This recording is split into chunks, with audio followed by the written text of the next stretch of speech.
What you mean? Log on his phone. Oh, okay. On the regular page? Yeah, what page? Yeah, I think it's live right now. Somebody just did. Okay. Son, that's son, line game. Oh.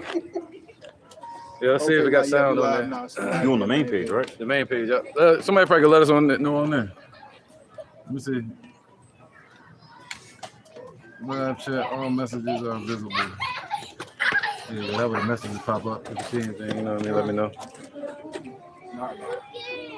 So it's gonna give me a countdown? It's on? But it should be on. You can hear it? Yeah. Oh, no countdown. Nah, we good. All right, we good. I think. Cool. Look, he's trying to look over here and get loud now. Nobody give a fuck. He ain't that loud. All right, Shalom. We are the Hebrew Israelites. We come out every week to prophesy the downfall of this wicked kingdom called America, also known as Babylon, in the scriptures.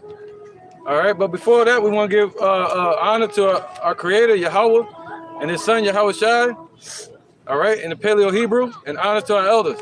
We're going to say, Kal, Halayim, La, Yahweh, Ba'ashem, Yahweh Shai, Ba'ashem, Rakat, Kodash, Ma'amah. All right, double honor to the elder apostles of GMS and the elders.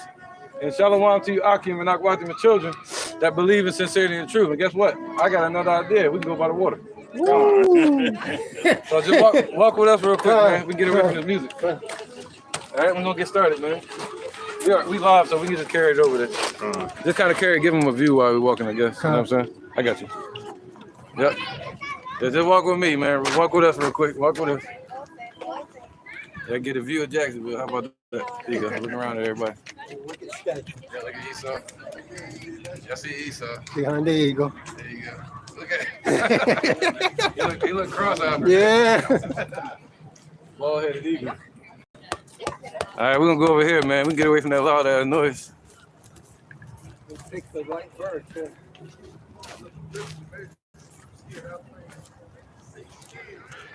Right, here we go. Look at that, man. Nice. Nice.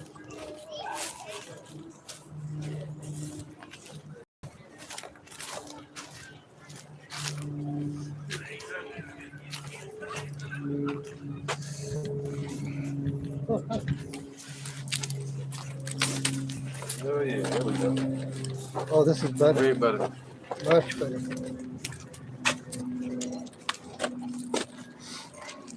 They trying to get them dirty looks, boy. It don't matter, man. All right, let's get to it. So today we're gonna go through Revelation chapter 4, man. Continuation. And, you know, if you look on the page, we already have Revelations 1, 2, and 3 up there. Now we gotta go through 4, all right? So, but first we want to start off with this scripture in Matthew. Go ahead, brother. Nice and loud too, cause that noise over there. This is what, Matthew chapter 3? 13, verse 10. 13. Well, we got it first. It's all good. This is Matthew chapter 13, verse. You gotta be loud though. Say 10, right? Yep. This is Matthew 13 and 10. This is, and the disciples came and said unto him, why speakest thou unto them in parables? Right. So that's what the Lord spoke in. He was speaking in parables, right? And the scriptures are set up in the parabolic form, in a mystery, all right, in an allegory. So these idiots can't understand it out here. The Lord blinded them. Go ahead, brother. God. So we're gonna go through a parable today in Revelations 4, because Revelations 4 is a parable. It's a revealing. All right, go ahead, brother. Verse 10, it says, and the disciples came and said unto him, why speakest thou unto them in parables?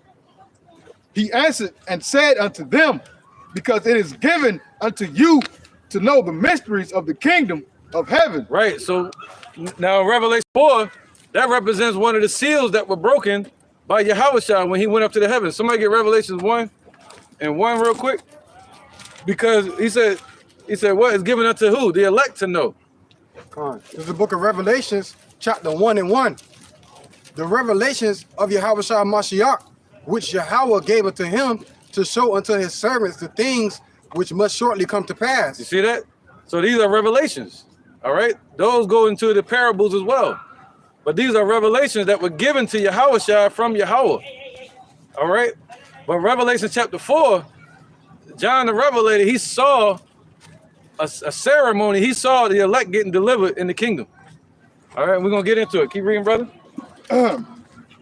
Verse 11. Right, because Yahushua went to the heavens so he can reveal even more secrets to us, man. All right? Says he answered and said unto them, Yep, slide down some, brother. because it is given unto you to know the mysteries of the kingdom of heaven, but to them it is not given. For whosoever hath, to him shall be given, and he shall have more abundance. But whosoever hath not, from him shall be taken away. That even what you have, that's right. Because if somebody's in this truth and you studying to show yourself approved, you're coming out here teaching in sincerity, not in contention, not just doing it out of envy, not doing it out of spite, not doing it unwillfully. But if you continue in the work sincerely, the Lord going to give you everything you need to complete His work, to complete His task, to finish your race. All right. So, but if somebody's starting to slack off, the Lord going to take that spirit away from him. What's that? Take not that Holy Spirit away from me. That's right, man. All right, go ahead, brother. There's a little bit more, I think. Verse 13. Therefore speak I to them in parables, because they seeing see not, and hearing they hear not, neither do they understand. Right. All these people don't understand. They don't understand the scriptures. You see that? They don't understand, man. You know, and we're mainly dealing with 2/3 of our people. And the ones that call themselves of the circumcision, that don't know the truth, people like IUIC, you know, that can't get the name correct of the Lord. But let's get into the parable now. Let's get into the mystery of Revelation chapter 4. You got a precept real quick? Yeah, they take out that Holy Spirit. Yep. All right, this is the book of Psalms, chapter 51, verse 11. Cast me not away from thy presence, and take not thy Holy Spirit from me. Right, and that's what it means. When he said, those that have, they shall have abundance, and those that have not, the Lord gonna take it from them, man. The ones that's not bearing fruit. All right, so yeah, now let's get into the parable, man. Let's get into the mystery. Revelations chapter 4. This is the book of Revelations, chapter 4 and verse 1. And after this, I looked, and behold, a door was opened in heaven. And the first voice which I heard was as it were a voice of a trumpet talking with me, which said, come up hither, and I will show thee the things which must be hereafter. Nice and strong, a little louder. Right. Yep. And immediately. Oh no, yeah, start again. From the top. Yep, nice and strong. This is the book of Revelation, chapter 4 and verse 1. Perfect. And after this I looked, and behold, a door was opened in heaven, and the first voice which I heard was as it were of a trumpet. Right, so what is that? That door represents a portal. If you look it up, it was a portal opened in the heavens. All right, and he saw it open. Now, was it a vision or was it physical? But either way, he saw this happen. And immediately, he was in the spirit realm. All right, he saw the door open, and he heard a voice say, come up here into the spirit realm. And he was in the spirit realm looking at this vision. All right, go ahead. As it were a trumpet talking with me. Right, and what voice is that? As a trumpet. And that word trumpet means like a reverb. Like you hear like T-Pain. It was a voice talking to him like with natural reverb from the heavens. Many waters. Voice of many waters, meaning the vibration. Somebody get Revelations 1 and 10. We're gonna get a lot of precepts, stopping and going. This is Revelation chapter 1. There's next to loud, there's a lot of background noise and stuff. It's Revelation chapter 1, verse 10. I was in the spirit of the Lord's day. Oh, yeah, he was in the spirit on the Lord's day. This talking about John the Revelator. He was in the spirit on the Sabbath. That's the Lord's day. Go ahead. And heard behind me a great voice as of a trumpet. All right, so you heard that voice. Talking about Yahushua, the same one that Ezra's heard. Ezra's heard a voice, and it would sound like a trumpet. That was Yahushua, chapter 6. Go ahead. Saying, I am Alpha and Omega, the first and the last. What thou seest, write in a book, and send it unto the 7 churches which are in Asia, unto Ephesus, unto Smyrna and Smyrna, and unto Pergamos, and unto Thyatira, and unto Sardis, and unto Slakia and Philadelphia, and unto Laodicea. Wow. Right. Keep going. One more verse. See, right? This represents the menorah, or the 7 churches of Asia Minor. All right, or the 7 spirits that sit in the front in the presence of the Most High. All right, those spirits, meaning there's one spirit, the spirit of truth, but he separated it and sent it to 7 churches, which would be the 7 churches of Asia Minor that the brother just read. All right, go ahead. Verse 12. And I turned to see the voice that spake with me, and being turned, I saw 7 golden candlesticks. See that represents the 7 churches of Asia Minor. Go ahead. And in the midst of the 7 candlesticks, one like unto the Son of Man, clothed with a garment down to the foot, and girt about the paps with a golden girdle. So, go ahead. His head and his hairs were white like wool, as white as snow, and his eyes were as a flame of fire, and his feet like unto fine brass, as if they burned in a furnace, and his voice as the sound of many waters. There you go. So you know who it's talking about now in Revelation chapter 4. All right, the Lion of the tribe of Judah. And this is talking about something in the spirit realm, man. You know, the Lord came to visit Daniel, and Daniel 10, 5, and 6. He went to visit Daniel in the spiritual body. I mean, in the spirit, right? And he came to visit John the Revelator in his glorified body. He's the Alpha and Omega, the I and the Thou, the beginning and the end. All right, go ahead, bro. This is the book of Revelations, chapter 4, verse 1 again. And after this I looked, and behold, a door was opened in heaven, and the first voice 19 and 10. which I heard was as it were a trumpet talking with me, which said, "Come up hither, and I will show thee the things which must be hereafter." Right, he's gonna show him the prophecies, man. He said, "Come up here." He took him into the heavens, and he said, "I'm gonna show you everything that's gonna happen hereafter." All right, but as in the heavens, so shall it be upon earth. So once the Lord commands it in the earth, in the heavens, he thunders from the heavens. It happens. It plays out upon the earth. All right, go ahead, brother. Whoever got it. This is the book of Revelations, chapter 19, and verse 10. All right. And I fell at his feet to worship him. And he said unto me, "See thou do it not. I am thy fellow servant and of thy brethren that have the testimony of Yahushua. Worship the Most High, for the testimony of Yahushua is the spirit of prophecy." There you go. All right, so that's his spirit, man, the spirit of prophecy. All right, prophesy means to say before. So he went up there to the heavens, and he showed John the Revelator everything that's going to come to pass hereafter. All right, go ahead, brother. Verse 2. And immediately I was in the spirit, and behold, a throne was set in heaven, and one sat on the throne, and he that sat was to look upon. Oh, wait, let's stop there. All right, and then read that again, verse 2. We're gonna stop at every verse. And immediately I was in the spirit, and behold, a throne was set in heaven, and one sat on the throne. Right, let's see who that is that's sitting on the throne. And you know, and that word throne represents a canopy, you know, an exalted seat.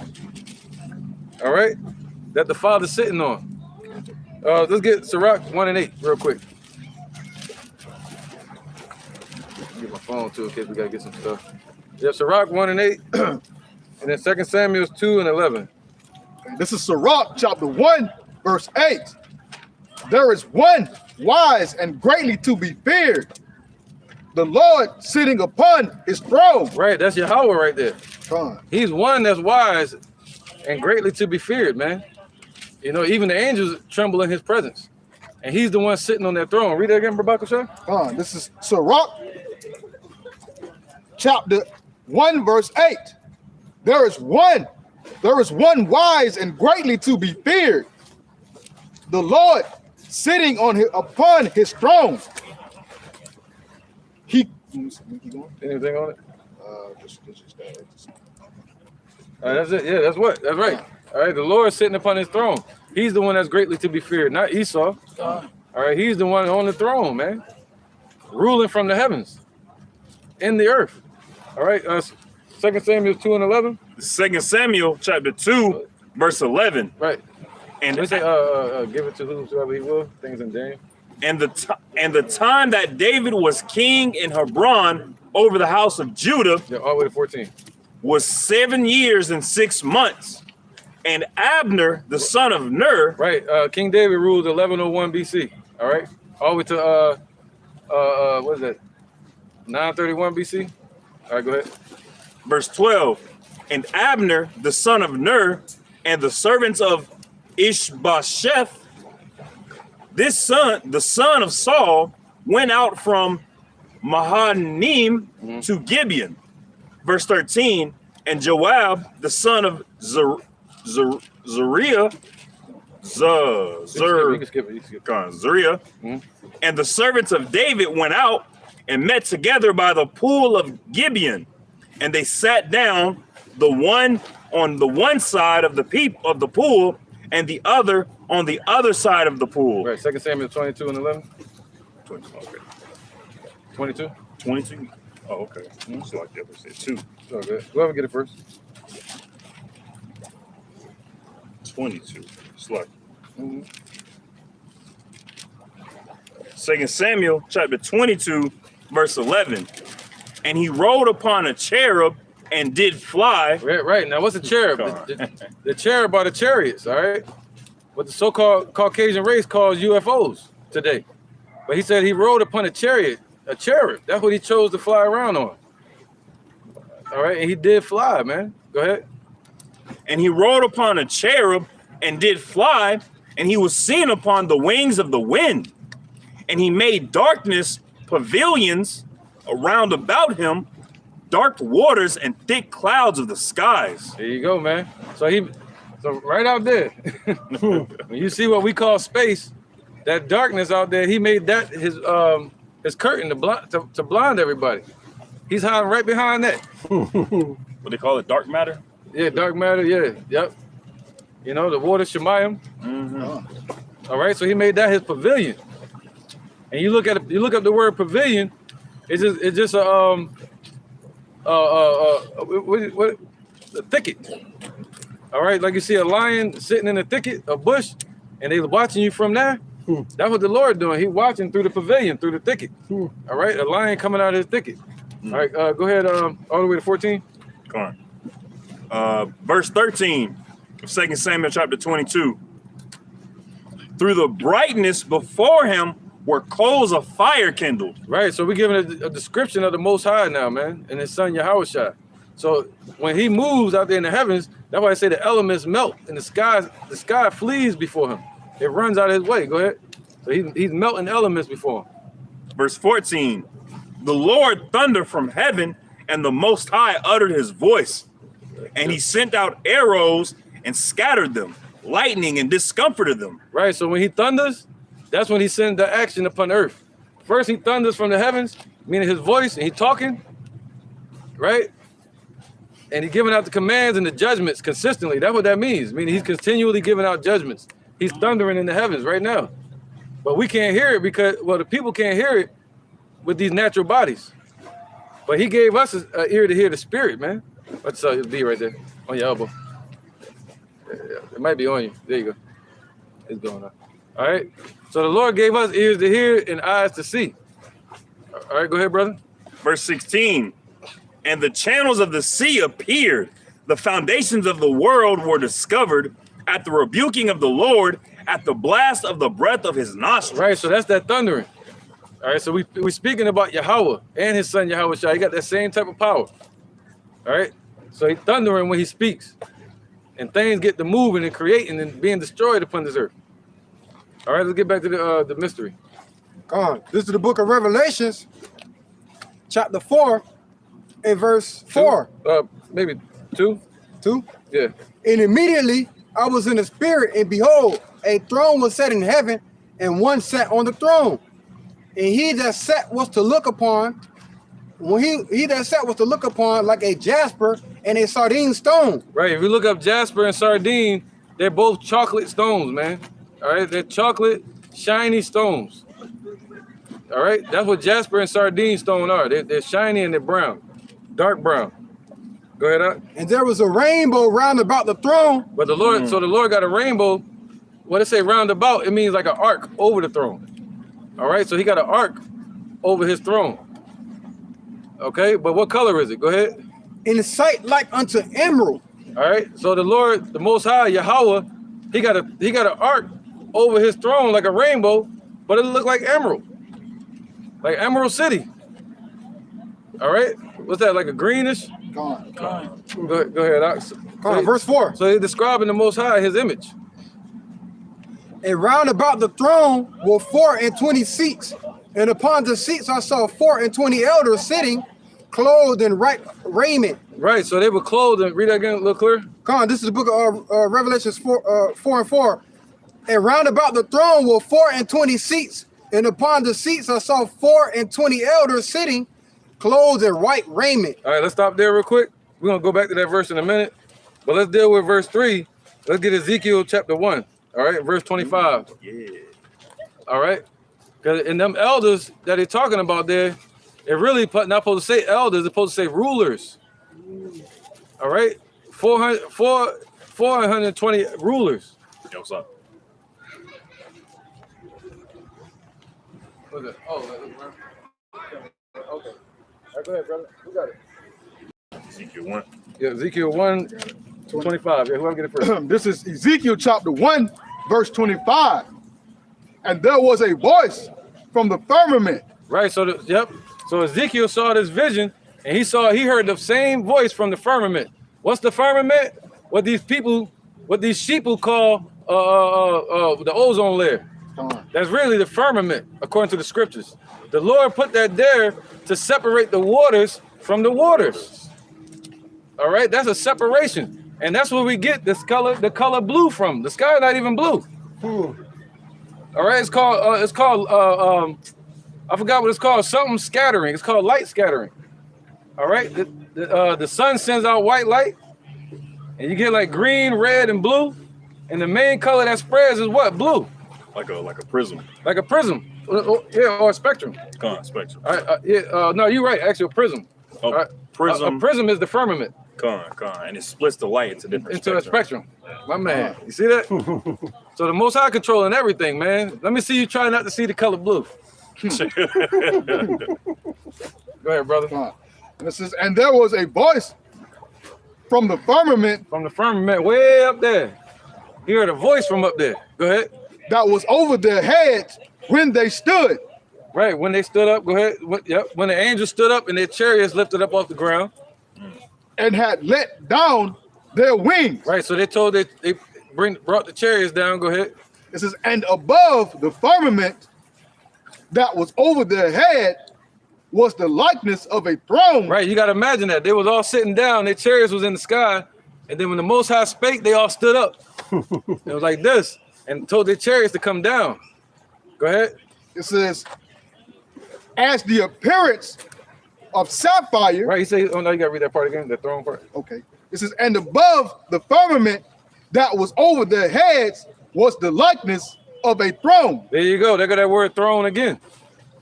All right. So the Lord is always sitting on his throne. He's ruling from the throne. Esau ain't ruling. The Lord just put this earth into their hands right now. He ruling from a phone. That's right, man. Yeah, what about Kushai? It says, I'm just going to start off and come again. It says, and above the firmament. Yep. We're going over 28, I think. Okay. And above the firmament that was over their heads was the likeness of a throne, as the appearance of a sapphire stone, and upon the likeness of the throne was the likeness as the appearance of a man above upon it. Right. So now that word sapphire, it could be greenish or bluish. All right. So that was the same thing. He saw that emerald glow around his throne. And he had a rainbow around his throne, man, the light. He surrounded himself with light. Now, what was the next part? Verse 27. Yeah, 20. We're going to 20. Yeah, go ahead. And it says, and I saw as the color of amber, as the appearance of fire. Right, color amber. Go ahead. Round about within it. Yeah, that's like a dark deep yellow oranges. Gone. All right, so he got a beautiful glow around him, man, and a glow coming off of him like Leroy off of Last Dragon. Gone. All right, and he got legs and he got feet. All right, the Most High got ears and eyes and a nose. We were created in his image. We were created in his image, man. Gone. But he's a spirit. That's powerful, man. Go ahead, It brother. says, from the appearance of his loins, even upward. Right, so his loins represent his waist. So he had a glow from his loins down, upward. Go ahead. So he had a glow all around him from his waist up. Gone. Go ahead. It says, and from the appearance of his loins, even downward. See that? So he got legs. Sitting on the throne. Okay, and you can tell they got a floor up there because it say the elders bow down to his feet. Gone. Go ahead, brother. It says, Over 28. I saw as it were the appearance of fire, and it had brightness round about it, as the appearance of the bow that is in the cloud in the day of rain, so was the appearance of the brightness round about. There you go, man. Same way the cloud, you get a rainbow. That's how it was around the Lord, man. Gone. A beautiful spectacle, man, to be in his presence. To come here is really death. All right, this is death down here upon the earth. All right, that's it on that, right? Over 28? I got some more on it. Okay, 28. Yeah. Yep, go, bro. This was the appearance of the likeness of the glory of the Lord Yahweh.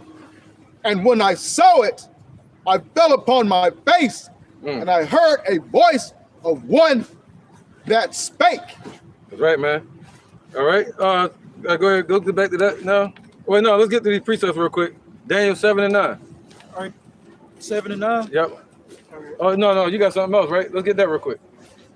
Ruling the kingdom, man. Yeah, That's what you want. yeah, then we're going to get 7 and 9. All right, this is the book of Daniel, chapter 4, verse 17. Sun beaming now. Son. This matter is by the decree of the watchers. Right. Oh, yeah, they forgot to tell you on the news, man. It's a damn solar storm happening right now. It's really supposed to be like 55 degrees, 60 degrees. But it's a solar storm that's supposed to hit directly to Earth today, January 15th. And to add on to that, they also say that the sun is in its I forget the astronomical the technical term of it, but the sun has a dormant time when it's not emitting so many like harsh rays and solar storms, and also has a very active time to where it's emitting a lot of solar rays and heat and activity. And right now the sun is in that time. Yep, the Most High controlling it. Gone. This is Luke chapter 21, verse 25. And there shall be signs in the sun, and in the moon, and in the stars, and upon the earth distress of nations with perplexity, the sea and the waves roaring, man. So all these things are happening right now upon the earth. All right, so we're in the time of prophecy. Okay, we're witnessing it. All right, so let's keep going with this precept. All right, this is back at the book of Daniel, chapter 4, verse 17. Yep, I got you. This matter is by the decree of the watchers, and the demand by the word of the holy ones, to the intent that the living may know that the Most High ruleth in the kingdom of men, and giveth it to whomever he will. Right, man. The Lord giveth, and the Lord can take away. All right, but everybody think that Esau is God. No, hell no. Hell to the no. The Most High is ruling right from his throne, man. All right, okay, go ahead, brother. This is Psalm 75 and 7. But Yahweh is the judge. He putteth down one and setteth up another. Right. So the Lord chooses who he wants to rule. He puts one up and he takes one down. And we already know who finna get took down and who finna get set up. Right, man. That's right. It's all about his will. Come on. All right. Look at that, Daniel 7 and 9. I mean, 7, 9 and 10. This is the book of Daniel, chapter 7 and verse 9. I beheld till the thrones were cast down, and the Ancient of Days did sit. Bro, so all the thrones, like the brother just read, all the thrones, whose thrones? Esau. What thrones? From chapter 7. Can you go up to can you go up to the top verse 1? Verse 1. This is Daniel chapter 7 and verse 1. And in the first year of Belteshazzar, the king of Babylon, Daniel had a dream and visions of his head upon his bed. Then he wrote in the dream and told the sum of the matter. Right, so this was around 540 or so BC. All right, when Belshazzar was ruling. All right, the son of Nabonidus. Go ahead, brother. Verse 2. Daniel spake and said, I saw in my vision by night, and behold, the four winds of heaven strove upon the great sea. Right, talking about north, east, west, and south. Talking about all these kingdoms that were going to be raised up upon the earth. The Assyrian kingdom, the Babylonian kingdom, the Persian, Medo-Persian Empire, the Greek kingdom and the Roman Empire, America, NATO, and so on and so on. And then all those thrones are going to be thrown down. See that? Go ahead. Verse 3. And the four great beasts came up from the sea, diverse from one another. The first was like a lion and had eagle's wings. Oh, that was it. That was it. We ain't gonna go into that right now. Okay. That's talking about Assyria and Babylon right there. Come on, verse 9 again. All right. Yeah, let's go back down to 9. Yep. So this is a vision. He was talking about all those kingdoms. All right. But now all those thrones are going to be thrown down. Go ahead. Verse 9. I beheld till the thrones were cast down. That's right. And the Ancient of Days did sit. Why? Because the Lord ruling in the kingdom of men. Okay. He ready to give the kingdom to the children of Israel. To Yahushua now. Go ahead. Whose garment was as white as snow. So the Most High has on a garment as well. And his garment represents righteousness, white as snow. Like fuzzy almost, man, like glowing. Go ahead, brother. And the hair on his head like the pure wool. The hair on his head, like the brother hair woolly. So the Most High got white and woolly hair too. His throne was like a fiery flame. Whoa, so that's his throne. His throne is like light itself. He got a throne made of light, made of fire. You know what I mean? And his wheels as burning fire. A fire stream issued and came forth. Right, his wheels as burning fire. What led the children of Israel out of Egypt? A fire by night, a light by a cloud by day. So his wheels represent them chariots that's all around him, with eyes, meaning people inside of those chariots, praising the Lord from the chariots, outside and inside. They pray like a yacht. You know, you got people outside and inside of that joint. Well, Esau tell us it's a ring with an eyeball on it. That's not it. No, that's not it, man. These were chariots, man. Go ahead, read that again. Go ahead. The last part, last line. His throne's like a fiery flame, and his wheels as a burning fire. So his throne was as the fiery flame, and his wheels as the burning fire. Verse 10. Yeah. A fire stream issued and came forth from before him. Thousands and thousands ministered unto him, and 10,000 stood before him. That's right, man. Oh, 10,000 and 10,000s stood before him. You see that? So a fiery stream issuing from the Lord, man. He's sending out that judgment. Okay? And that stream represents the Holy Spirit. Revelation 22. So we're still focusing on the throne. Daniel 9 and 10. Let's get this real quick. Let's deal with Revelation 4 and 4 now. Come on, this is the book of Revelations, chapter 4 and verse 4. And round about the throne were 24 seats. Now you understand. You see that in Daniel 7 kind of clarified. They said 10,000 and 10,000s. All right, go ahead. And upon the seats I saw 24 elders sitting, clothed in white raiment. Right, that word elders supposed to be rulers. All right? Basically rulers. Let me get this real quick. It says, Lexicon. Yeah, lexicon. It says to own, to possess.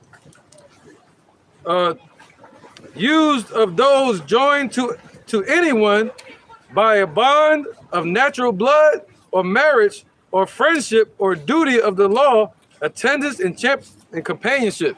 So who is that? That represents the elect, the church. All right? That's the church. That's the one that's getting married. That's the one that's set up to be married to Yahushua. Okay? And you can read about that in the scriptures as well, about the bride coming down from heaven. All right. Look at Revelation 19 and 13 real quick. This is Revelations chapter 19, verse 13. Right, so he saw all these men clothed in white raiment. All right, go ahead. It wasn't just 24. This All right, I think it said 4 and 20. That'd be 24. Go ahead. And that represents the 12 patriarchs and the 12 disciples. Go ahead, brother. This is Revelations chapter 19, verse 13. This is, and he was clothed with a vesture dipped in blood, and his name is called the Word of God. Right, talking about Yahushua, so-called black man from the tribe of Judah. So he is the Word, the living Word. All right, go ahead.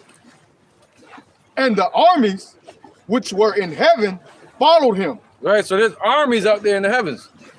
And not only the angels, but a lot of the elect are going to be up there with the angels, man. Go ahead, brother. And the armies which were in heaven followed him upon white horses. Right, that word white represents dazzling, glistening, speckled, bright. And the word horse represents the power. I mean, it's something that you ride upon. All right, the horse and his riders. That was the chariot, the cherubs. Go ahead, brother. It says, clothed in fine linen, white and clean. There you go, man. So these angels got on white garments too, just like the Most High. And the elect, they're gonna be taken up. They're gonna be given white garments. All right. Representing righteousness, man. Being made perfect. Damn. Like fish. Sound shrimp or something. Nasty ass shrimp. Verse 15. And out of his mouth goeth a sharp sword, that with it he should smite the nations. Right, so the Lord, yep, and this represents that sword. But when he showed up with that chariot, that sword gonna be a laser. All right. It says, and he shall rule them with a rod of iron. Yep, harsh rulership. Nothing but hardcore. That's called hardcore slavery in the kingdom. Go ahead, brother. It says, and he treadeth the winepress of the fierceness and wrath of Almighty Yahweh. That's right, man. So Yahushua is set up to tread the wine press, man. And he said he's gonna start with his house first. His people. Okay? But yeah, let's get this, man.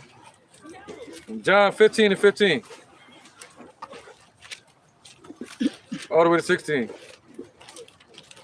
Hey, brother, can you read that Revelation 4 and 4 again? We're gonna go over to 5 and stop at 5. This is the book of Revelation, chapter 4 and verse 4. Yep. And round about the throne were 24 seats, and upon the seats I saw 24 elders sitting, clothed in white raiment, and they had on their heads crowns of gold. And out of the throne proceeded lightnings. Right, because you think it's just 24 people there, right? But it's more than that. I'm gonna show you that in a second too, in Revelation chapter 5. All right. Matter of fact, let's go ahead and get there. Revelation 5 and 8. This is the book of Revelations, chapter 5 and verse 8. And we have taken the book, and the 4 beasts and the 24 elders fell down before the Lamb. There you go. Having every one of them harps and golden vials full of odors, which are the prayers of the saints. There you go. So the angels present our prayers before the Most High, man, like incense. So that's why it's always good to pray. All right, and let the angel Raphael do his job. Because you got all the archangels, they're set up in order. You got the Most High, you got Yahushua, then you got the 4 archangels. All right, and the qualities that the 4 archangels have, Yahushua embodies that himself. And then each angel, they have a fleet of angels that's with them in order. All right, let's get it. Let's keep going, brother. Verse 9. And they sung a new song, saying, Thou art worthy to take the book and to open the seals thereof. For thou wast slain and hast redeemed us unto Yahweh by thy blood out of every kindred and tongue and people and nation. Right, so that's talking about Yahushua. We were scattered amongst all these nations, and the Lord literally found us and brought us back to him, man. All right, by his spirit. Okay, go ahead, brother. Verse 10.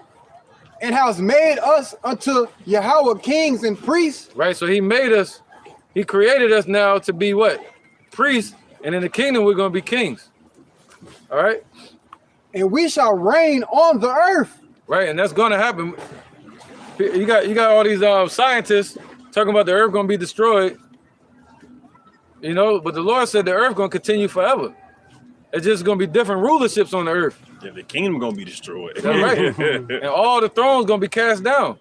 And it's gonna be one rulership, one age, one kingdom. Yahweh, his son Yahweh Shah, and his people. And Yahweh Bashem Yahushua is giving those scientists that feel of impending doom. Yep. They seen all these asteroids that pass by the earth, and they're like, oh, Mount Everest-sized asteroids whizzing by the earth. Yeah. And then they just are they're filled with dread because they know that they know that this place is finna go away. Not Earth itself, but they can feel America. they feel that something about to happen. The tension, the static in the air. Yeah, and then they cause it. They're like, since we know it's about to be destroyed, let's end it ourselves. Hey, that's what Esau do. Yeah. They jump. They lose all their money in the stock market. They jump off a building. Yeah, I'm gonna go out my way. And that's what they're trying to do with their New World Order. And they call it global warming. All right. So they say they got to destroy everybody. Anyway, go ahead, brother. Come on, verse 12. Saying with a loud voice, worthy is the Lamb that was slain to receive power and riches and wisdom and strength and honor and glory and blessings. All right, we got to go all the way to 14. Come on, and every creature which is in heaven and on earth and under the earth, and such as are in the sea and all that are in them, heard I saying, blessing, honor, and glory, and power be unto him. So this is a vision. This is basically a vision from Revelation 4 all the way up to Revelation 5 of a ceremony that's happening out in the heavens, and then the elect joining them up in the heavens. And then ultimately every knee shall bow and every tongue shall confess. In heaven and upon earth. All right? That's right, brother. Go ahead. Come on, saying blessings and honor, glory, and power be unto him that sitteth upon the throne and unto the Lamb forever and ever. And the four beasts said, Amen. Amen. Amen. Yep. And the 24 elders fell down and worshiped him that liveth forever and ever. Right, so you'll think it's just the 24 elders, but they said everybody. Read that part one more time. Come on. And every creature. And the word creature just means creation. Come on, verse 13. And every creature which is in heaven and on the earth. No, verse 11. Verse 11. And I beheld and I heard the voice of many angels round about the throne. That goes with Daniel chapter 7, right? I'm gonna stop you a lot. That goes with Daniel chapter 7, where it said the angels was around the throne, and it had eyes in the chariots, and there was thousands, 10,000s upon 10,000s worshiping the Lord. That's gonna be the elect in the kingdom. All right, getting taken up. Go ahead. And the beasts and the elders and the numbers of them which were 10,000 times 10,000s and thousands of thousands, saying with a loud voice, worthy is the Lamb that was slain to receive power and riches and wisdom, strength and honor and glory and blessings. So that's how you know. The Lord said, I'm going to show you the things that's going to happen hereafter. He's going to show them when the Lord is going to basically take over the whole earth, man, and raise up his people. All right? And then we're going to be praising the Lord all together. You know, what's that? Revelation 14, standing upon the firmament. Singing a new song. I think it's 14.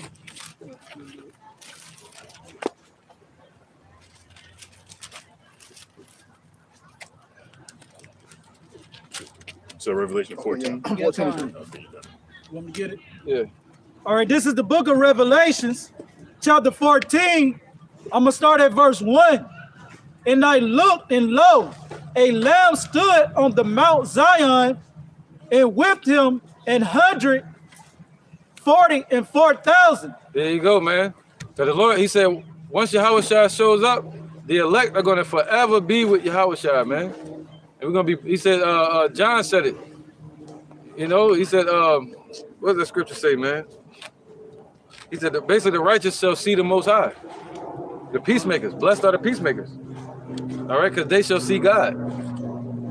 All right, so they're going to go into the spirit realm and see the heavens, see the Most High, and then get brought back down to this earth to take over. Go ahead, Doc. Come on, bring that power and the energy too, y'all. You know what I mean?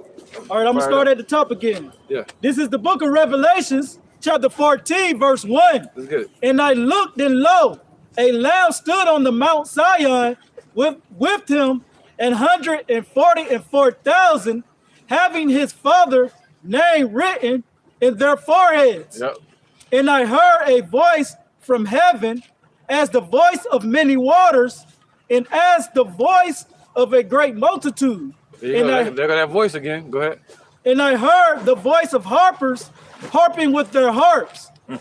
And they sung as if it were a new song before the throne and before the four beasts and the elders. And no man could learn that song but the 144,000 which were redeemed from the earth. There you go, man. All right. So now let's get back to that, man, because this is what John was seeing. He was seeing our salvation.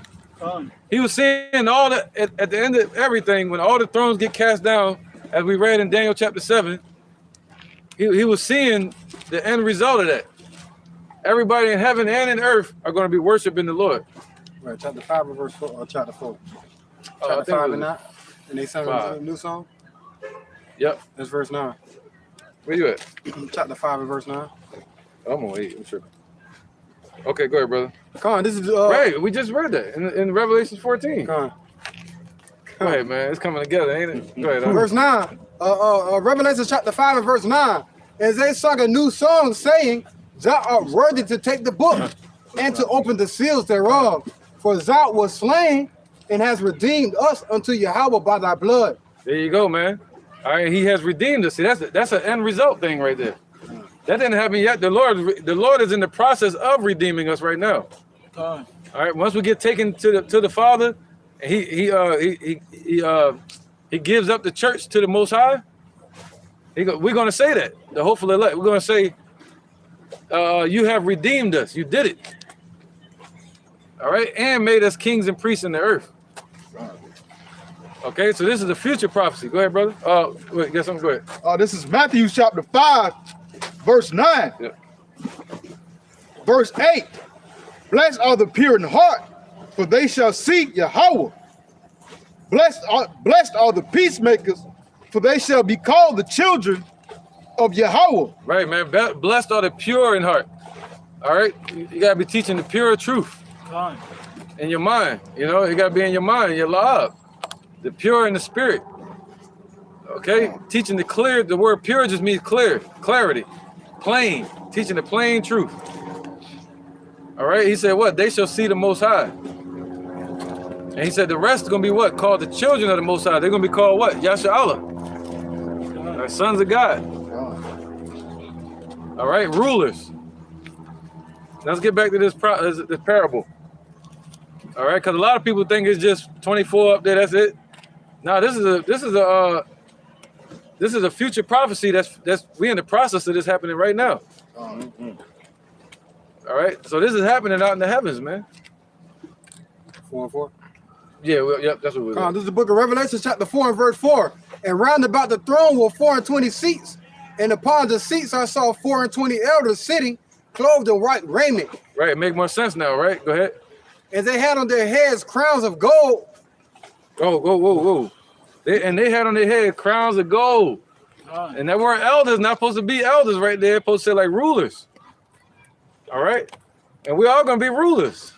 Okay? Now, Matthew 19 to 28. And then Revelations 2 and 10. That's pretty good. I'm still John. Somebody got John? Yeah, you got John. Let's bring that John up real quick. John chapter 15. Yeah, he got it. You can grab Verse 19 and 28. 15. You got that one? Henceforth, I call you not servants, for the servant knoweth not what his Lord doeth. That's right, we're rulers. We're no longer servants, we're rulers, kings and priests. But I have called you friends. That's right, we're his friends, man. Go ahead, brother. For all things that I have heard of my Father, I have made known unto you. Wow, man. So the Lord loved us that much. Everything his Father told him, he made it known unto us. Didn't he just prove that in Revelation 1? That the Most High gave him visions to give to John? All right? And he went up there and broke the seals to be able to let us know what's going on. Okay? There was one part that just stuck out to me. You have not chosen me, but I have chosen you. No, where was that? Henceforth, I call you not servants. Oh, the word friends is just mean brothers. Gone. And he said we're his brothers, man. He like our big brothers. That'd be the worldly equivalent of you working at McDonald's and Ronald McDonald come in there and be like, hey bro, that's my homeboy, I got him a job. Like you know McDonald you know, from like day one. I don't know who the real CEO of McDonald's is. I assume it's Ronald McDonald, but you know, you got a good standing with the person that created everything, the heavens and the earth. You know, right? Oh man, that's crazy, right? All right, and to be crowned by him, and to be judged by him, not to be judged by yourself. Right. You know, we judge ourselves harshly, not to be judged by another person, another man or woman upon earth, but to be judged by the true judge. You know.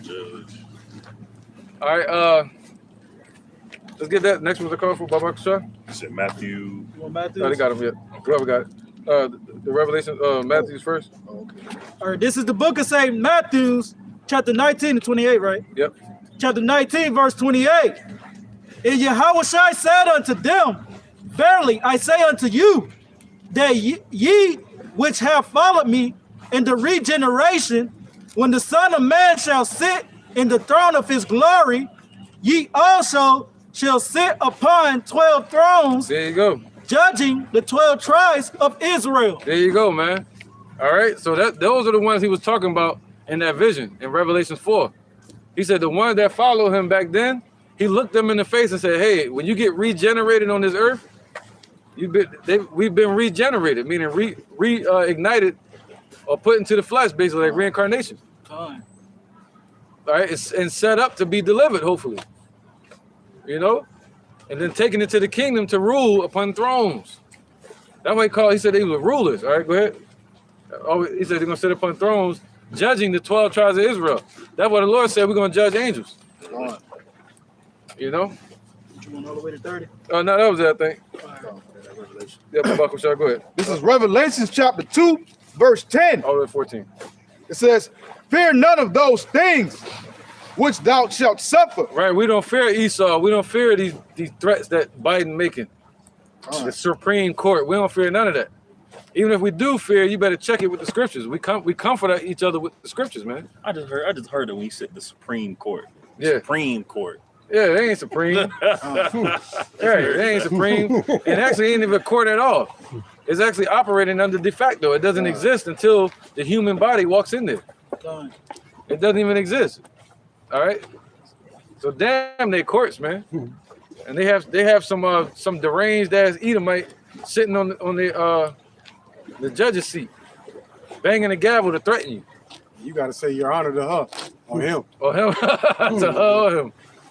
That's right, man. Go ahead. It says, fear none of those things which thou shalt suffer. Behold, the devil, So he said we're going to suffer, man. You know, we're going to go through things. The devil shall cast some of you into prison, that ye may be tried, and ye shall have tribulation 10 days. Right, that happened 2,000 years ago, but we also under that same threat today. To be cast into prison for many reasons, you know, teaching his word, for not going along with their mandates. You know, go ahead. It says, be thou faithful unto death, and right. I will give. What does the word faithful mean?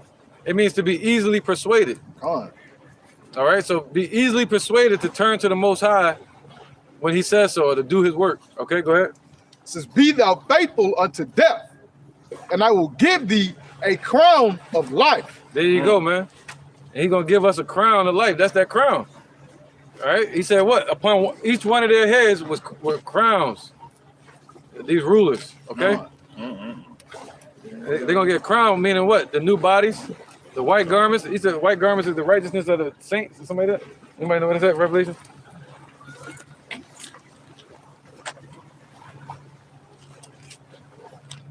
All right. 1 second. Where is it at? I might can find it. I know it's at. 1 second. The righteousness of the saints. If I can't find it, I'm gonna move on. All right. There you go. It's Revelation 19 and 8. The fine linen. It's Revelation chapter 19, verse 8. Yep, that's clear, brother. Okay. And to her was granted that she should be arrayed in fine linen, clean and white. For the fine linen is the righteousness of saints. There you go. And what did the brother Barak just read in Revelation 4 and 4? They had on white raiment, and they were given crowns. All right, and they had crowns upon their heads. All right, and that goes with We keep going. No, that's it on that. That goes with what's that? Second Ezra, chapter 2. Oh no, somebody get Revelation 2 real quick, right? Yeah. Did we read that yet? Yeah, we read 10. You want to go to 11? All the way to 14. All right. That was you? Yeah. Okay. This is verse 11 of Revelation chapter 2. It says, he that hath an ear, let him hear. Right. So if you got an ear, you're going to be able to hear and understand this parable. All right. This mystery. Go ahead. It says, he that hath an ear, let him hear what the Spirit saith unto the churches. Right. And that word here means to comprehend. God. All right. What the Spirit is saying to the 7 churches that were called out from amongst the people. All right. And those 7 churches are back here today to serve the Lord. They're scattered. That's all. All right, go ahead. It says, he that overcometh shall not be hurt of the second death. All right, man. So you overcome once you believe in Yahushua and you endure unto the end and stay faithful unto the end. That's you conquering. Didn't Paul say we are more than conquerors because of Yahushua? Right. And if you believe in Yahushua, you have overcome already. Go ahead, up. It says, and to the angel of the church in Pergamos, write these things, saith he which hath the sharp sword with 2 edges. I know thy works, and where thou dwellest, even where Satan's seat is, and thou holdest fast my name, and hast not denied my faith. Okay, yeah, I think we went a little too far. To 14. Yeah, I don't want to go into that right now. That's kind of going somewhere else. God. All right, 2 and 10, right? Over to 14. Yeah, that's going somewhere else. All right. All right, so now look at John 14 and 9. That was my fault on that. John 14. Yep, John 14 and 9. See, that goes into the churches and stuff like that. This is John chapter 14, verse 9. Yahushua saith unto him, I have been so long with you, and yet hast thou not known me, Philip? He that hath seen me hath seen the Father. And how sayest thou then, show us the Father? Right. Believest thou not that I am in the Father, and the Father in me? The words that I speak unto you, I speak not of myself, but the Father that dwelleth in me, he doth the work, he doeth the works. Keep going. Right. That's it, though. All right, because he said what? Yahushua said this. He said what? You seen me, you've seen the Father, all right? Didn't it say that in there? Go on. You want me to read it again? Yeah, but Bakushai, I think I missed it. John chapter 14, verse 9. Yahushua saith unto him, have I been so long with you, and yet hast thou not known me, Philip? He that hath seen me hath seen the Father. There you go. All right, and not just by his works, because Yahushua did the works that the Father told him to do. So he was showing them the Father by doing the works. But also, he looked like the Father. All right. We were just talking about that earlier. Yeah. Sometimes I'll say something to my woman, or I'll look in the mirror real quick, and I'll be like, damn, I look just like my dad. Or, damn, I sound just like my dad. Same with Yahushua. Same with all of us. Right, brother. That's right. Because he's a spirit. So we were created in his image, so we're gonna have that same spirit upon us as long as we tune into his spirit. Right, brother. To the best of our ability in these mortal bodies. That's right. So now he said, if you've seen him, you've seen the Father. Let's get Revelations 1 and 13. So we're still talking about the one that's upon the throne. The focus in this chapter is the Most High, Yahweh. All right, and you go to Revelations 5, it starts to focus more on Yahushua, taking the book away from the Most High's hand.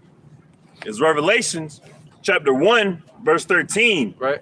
And in the midst of the 7 candlesticks, one like unto the Son of Man, clothed with a garment down to the foot. Right. In the Bible, the Lord tells you to make garments and wear them like this.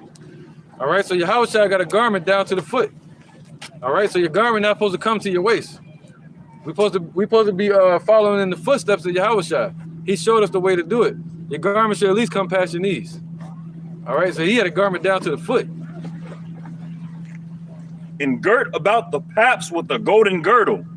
His head and his hairs were white like wool, as white as snow, and his eyes were as a flame of fire. Right, we just read that in Daniel 7, where it talked about the Most High having white and woolly hair. And it matches up perfect with Yahushua. And his feet like unto fine brass, as if they burned in a furnace, and his voice as the sound of many waters. There you go. So we know who that is. All right, Yahushua's voice was as the sound of many waters, the same one that spoke to John and told him to come up to the heavens. All right, he said immediately I was in the spirit realm. Woo, ain't that something? Keep going. No, let's go to Daniel 10, 5, and 6. All right. 10, 5. Mm-hmm. That's it.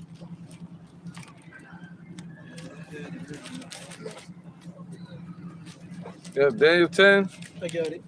10 and 6. 10 and 5. All right, this is the book of Daniel, chapter 10. This is the book of Daniel, chapter 10, verse 5. Then I lift up my eyes and looked, and behold, a certain man clothed in linen, whose loins were girded with fine gold of Euphaz. Right, this talking about Yahushua that came to visit Daniel, who he saw in the vision. Right, and then he saw him in person. This talking about Yahushua, man. That's why Yahushua said it. He said, before Abraham was, I am. All right, the Lord been visiting the earth in the spiritual body. In the spiritual form, All right, go ahead.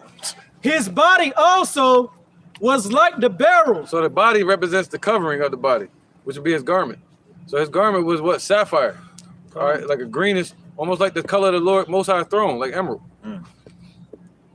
In his face as the appearance of lightning. Right, and you can read about that in Ezekiel 1, where it speaks about Yahushua showing up with his chariots. Go ahead, brother. In his eyes as lamps of fire. In his arms, in his feet, like in color to polished brass. Right, the scripture said a man's wisdom causes his face to shine.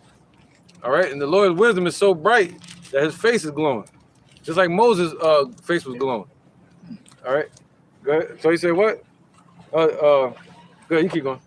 In the voice of his words, like the voice of a multitude. There you go, man. So it's like doing reverb. You know, you make your voice, you double it up, and keep adding your voice to it.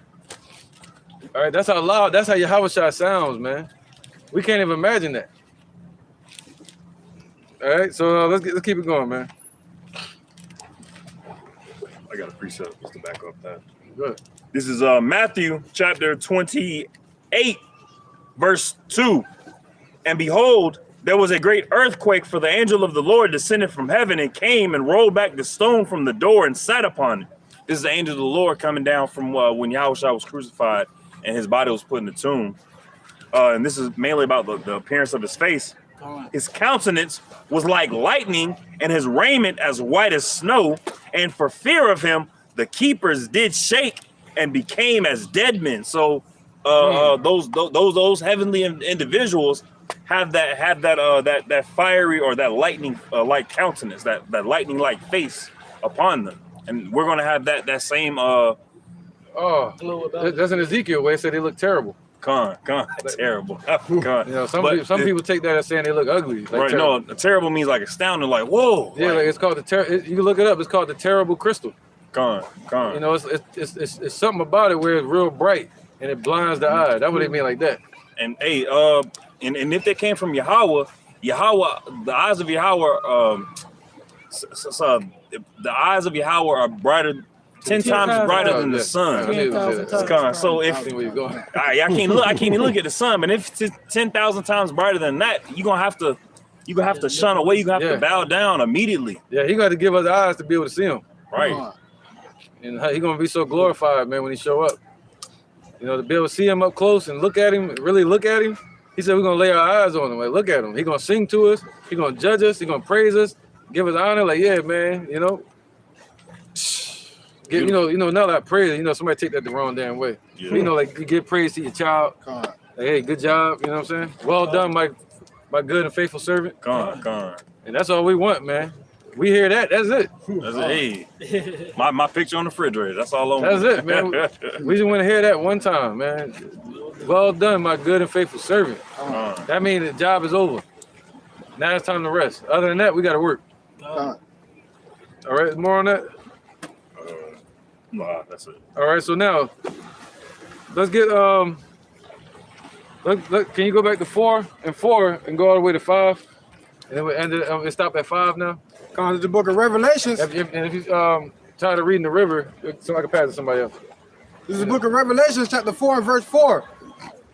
And round about the throne were 24 seats, and upon the seats I saw 24 elders sitting, clothed in white raiment, and they had on their heads crowns of gold, and out of the throne proceeded lightnings. Oh, crowns of gold. All right, Revelation 2 and 10. Oh, we already got that one. Second Esdras 2 and 37. And Revelation 7 and 4.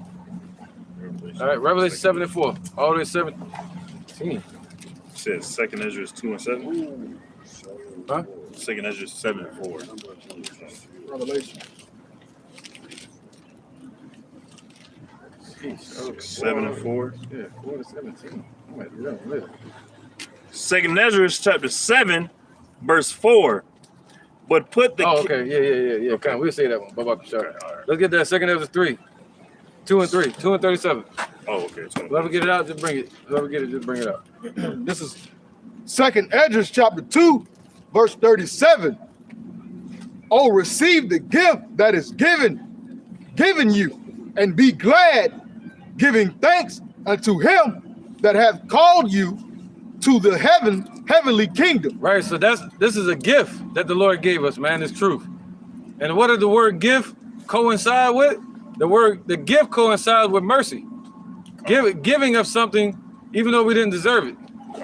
That's called a gift. Okay, a gift of mercy. Go ahead, brother. God. It says, arise up and stand.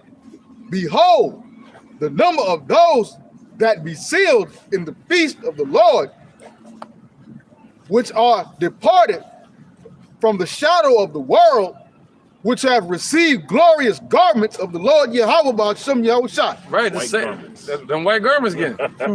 So this is all a vision that people like Ezra saw, John the Revelator saw. They saw it, man. They saw the salvation of the children of Israel. You know, and we've been given a glimpse of it. All right, going with it. Verse 39, 40. It says, take thy number, O Zion. Right, so we take our number, meaning take your place amongst the people, man, amongst the brotherhood. All right, go ahead. It says, take thy number, O Zion, and shut up those of thine that are clothed in white, which have fulfilled the law of the Lord Yahweh, B'Hashem Yahushua. Right, that goes into the Lord closing up the breaches. A little faster too, brother. Verse 41, the number of thy children whom thou longest for is fulfilled. Beseech the power of the Lord Yahweh. Right, aren't we longing for that? Come on. We longing. Once you start this work, he said the number of children that you're longing for, what's that? 144,000 in a small multitude.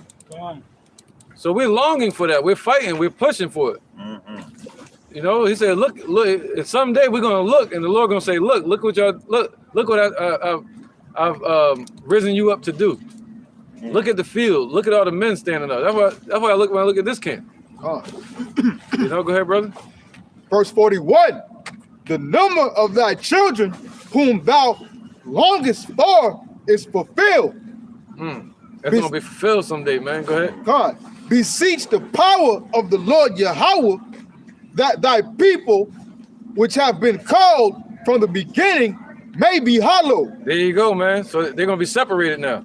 Once they get taken up into the chariots, right? They get taken up into the chariots, and then after that, you're gonna have a new body, given white garments. That would have just said. But now that new refreshed Israelite, son of the Most High, daughter of the Most High, they're gonna have to get. They got their new body, a righteous body, new garments, coverings, and everything, right? And now they gotta get a crown. That crown is gonna be a badge of rulership. All right, you're gonna have that badge and that scepter, man. and you're gonna go around the world, and people they're gonna know about the kingdom. They're gonna know about the Most High. They're gonna know about Yahweh Shai being in Jerusalem. But when they see you, how they gonna know who the hell you are? The Lord gonna give you that representation. He gonna give you that badge. Like, yeah, you know who the hell I am. I'm a king. Really quick. Yep. I was on my way home from work, and a cop was crossing the street, and you know the common manners of crossing the street is you kind of hustle to get across the street. What he did, he did this. This shit made me mad as fuck. He did. And casually took his time, like walking across the streets, like, damn, like, bro, come on, like, the light green, I'm getting home from work, hurry your ass up. But no, I'm a cop, you know, I can take my damn time, both ways. Took sweet time, because with him, in his mind, he has the power to. He got that badge. He has that badge. He has that power to do that. And so in our kingdom, we're gonna have that power as well. We're gonna have that badge. Right, brother. Perfect point, man. And that's what they've been given. That's what they've been They've given. been given that power, man. You want to be sovereign in America. That's the true sovereignty. They got sovereign rights. They can do what the hell they want. Oh, go ahead, Mazan. All right, this is the book of Daniel, chapter 12, verse 10. Many shall be purified and made white and tried. That's right, brother. But the wicked shall do wickedly, and none of the wicked shall understand. But the wise shall understand. Yo, you speak on it? Con, and I brought that out to back up the brothers, man. You know, in those times, as the elder was speaking on, once we, you know, come out of those chariots, the new Jerusalem coming down from heaven, you know, and we be purified and given those new bodies. You know what I'm saying? We are gonna, you know what I'm saying, go out and rule the nations as Yahweh Ba'ashim Yahweh Shai gave us to do, man, as it's written in the scriptures. But the wicked, they're gonna do wickedly, man. And two-thirds of our people are gonna be born again in the kingdom, man. Right, man. So we're gonna have bodies we never seen before, crowns we never seen before, powers we never seen before. God. We got to learn to use our powers. We want to learn to use our bodies, use our powers. That's gonna be beautiful, man. That whole process, we got forever to learn. Forever. Con, forever. Oh man. Teach our children how to use their new bodies, use their powers and stuff like that. From that moment, forever begins. Actually, forever already started. Con. You know, we in it. It's just in these bodies, not forever. Right. I wouldn't want to be forever in this. Hell no. Not only in this body, but also in this society. You this live society. forever. Right. Ugh. And that's why people don't want to live forever. Yeah. But when you think about, you know, the goodness of the Most High and what He got for us, and stuff that we can't even comprehend or bring to mind. Oh yeah, I live forever in that. I'm finna watch a tree grow. Take a few hundred years off sitting in a chair and just watch a tree grow. Yeah, it ain't gonna be it's gonna be a different tree you never see. It's gonna be some tree on outer space somewhere. You know what I'm saying? One of them avatar trees, what they call it, the world tree, home trees. Yeah, man. On those big beautiful things. Growing fruit that look like light. Yeah. That's what we're gonna be dealing with. We're gonna be dealing with seeing the flowers and seeing the plants and seeing the light that resonates from them. You see a sunflower, it gives off UV rays. That's why bees go around it. They're attracted to the UV rays, so they give off light. Our eyes can only see a very small portion of the spectrum of light, so we're gonna be able to see a lot of different colors, a lot of different, more vibrant. In its purest form. Be able to see into the spirit realm. Go into the spirit realm. All right. Where was that? Somebody read something over here? Yeah, I just read Daniel. Oh, Second Ezra. Yes. Verse 42 of 2nd Esdras chapter 2. It says, I, Esdras, saw upon the Mount Zion a great people, whom I could not number. And they all praised the Lord Yahweh. Right, that's what he said, a great people whom he could not number. There it goes again. As we read in Revelation 4, you know, multitudes of people praising the Most High. Go ahead. It says, and they all praised the Lord with songs. It says, and in the midst of them. They sung, as it were, a new song. Go ahead. It says, and in the midst of them, a young man of high stature, taller than all the rest. Meaning he's going to be exalted more than all of us. Even though we're going to be brought up on the level higher than the angels, Yahweh Shai still going to be over us. Okay? Order, man. That's right. Go ahead. It says, and in the midst of them, there was a young man of high stature, taller than all the rest, and upon every one of their heads he set crowns. Right. So upon each one of their heads, not just the men, right? Not just the men, each one. So if your babies, your children, your woman, they all gonna get crowns, man. Your woman or the women or the daughters, they're gonna have tiaras. Oh yeah, come on. You know, they're gonna be called daughters of the Most High again. Yeah, they're gonna be ruling. They're gonna be ruling, man. Under the men. Come on. That's right, man. And it says, Hey, if you need to switch or anything, let us know. on. I know that sound like right on you. And it says, and was more exalted, which I marveled at greatly. Right, so he's gonna be more exalted from that point. Con. Once he put them crowns on our head, everybody gonna snap because it's gonna be something amazing. But you see it in your mind, you just picture that, and that's it. It's gonna be a ceremony, trumpets blasting, announcing your name. You know, lights shining, all kind of stuff, man. Who knows what that crown gonna look like? It's gonna be yours forever. Probably gonna be made out of an element we never even known, never even seen before. Never seen before. But watch what we do with those crowns. In Revelation 4, it said we're gonna cast those crowns at the Lord's feet. Come on with it. That's why he said it's gonna be more exalted. That's it right there, the casting of the crowns. Con. Verse 44. So I asked the angel and said, Sir, what are these? He answered. Right, what are those? Con. He answered and said unto me, These be they that have put off the mortal clothing. Right, so the elect are going to be the first fruits to put off these mortal, sick, sinful ass bodies, man. This weak, low nature that we're in. All right, they're going to be able to put that off and put on the new clothing, right? Put on the immortal. You're going to get new bodies, man. Shoo. Man, a body that agrees with the spirit. That's not in contrary. That's right, man. But again, it says, He answered and said unto me, These be they that have put off the mortal clothing and put on the immortal and have confessed the name of Yahweh. Now they are crowned. The name of Yahweh Bashim Yahushua. Con. That's the real point. You got to confess Yahushua. All right, you got a lot of people saying they know Yahweh, but you got to confess his son. All right, go ahead. And it says, now they are crowned and receive palms. Just like in Revelation 14, just like in Revelation 4. Now they're receiving palms in their hand, and we like blades of grass. And the Lord Yahushua gonna be the tiller of the soil, the ground, looking at us as a field. Con. You know, white and pure, man. A righteous, healthy, fruitful garden. Beautiful garden. That's right, man. We're gonna spread across the entire universe. That's right, man. We're gonna pour into the earth once the Lord bring us down out of the chariots. And after that, we're gonna fill the whole earth like a flood. Con. Man. Good. Flood of righteousness. Flood of righteousness, yeah. Verse 46. Then said I to the angel, What young person is it that crowneth them? Right, because it's gonna be like a beautiful vineyard. You know, that's like the Lord called Israel his vineyard. But now he's gonna look at it and say, Yo, I've completed my work. I've tilled the ground, tilled the soil. Just like Adam in the beginning. Adam was set up to till the soil. That's Yahushua. Go ahead. God. Then said I to the angel, What young person is it that crowneth them and giveth them palms in their hands? That's right, man. Who is it that's giving them palms in their hands? So we can wave them in the air. You ain't gonna stand next to me. I'm snapping. God. You know what I mean? Storybook ending.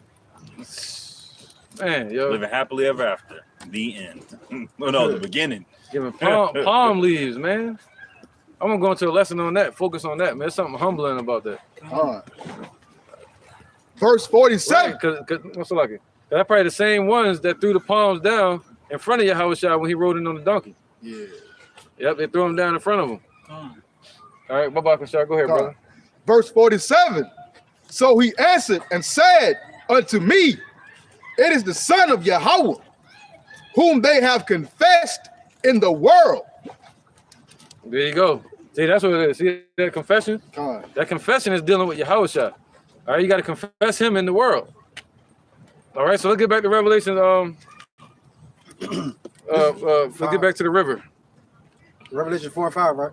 Or Or 4. 4 and 4. Yeah, just to Come on, stay this- with the point. That's why I call it the river. We keep going back to it. This is the book of Revelations, chapter 4 and verse 4. And round about the I'll throne do this one later. were 24 seats. And upon the seats I saw 24 elders sitting, clothed in white raiment. And they had on their heads crowns of gold. And out of the throne proceeded lightnings and thunderings and voice and the voice And voices, right? and voices. And Right. there So, were, so you got thrones out. They out there speaking right now. We just can't hear them with these ears.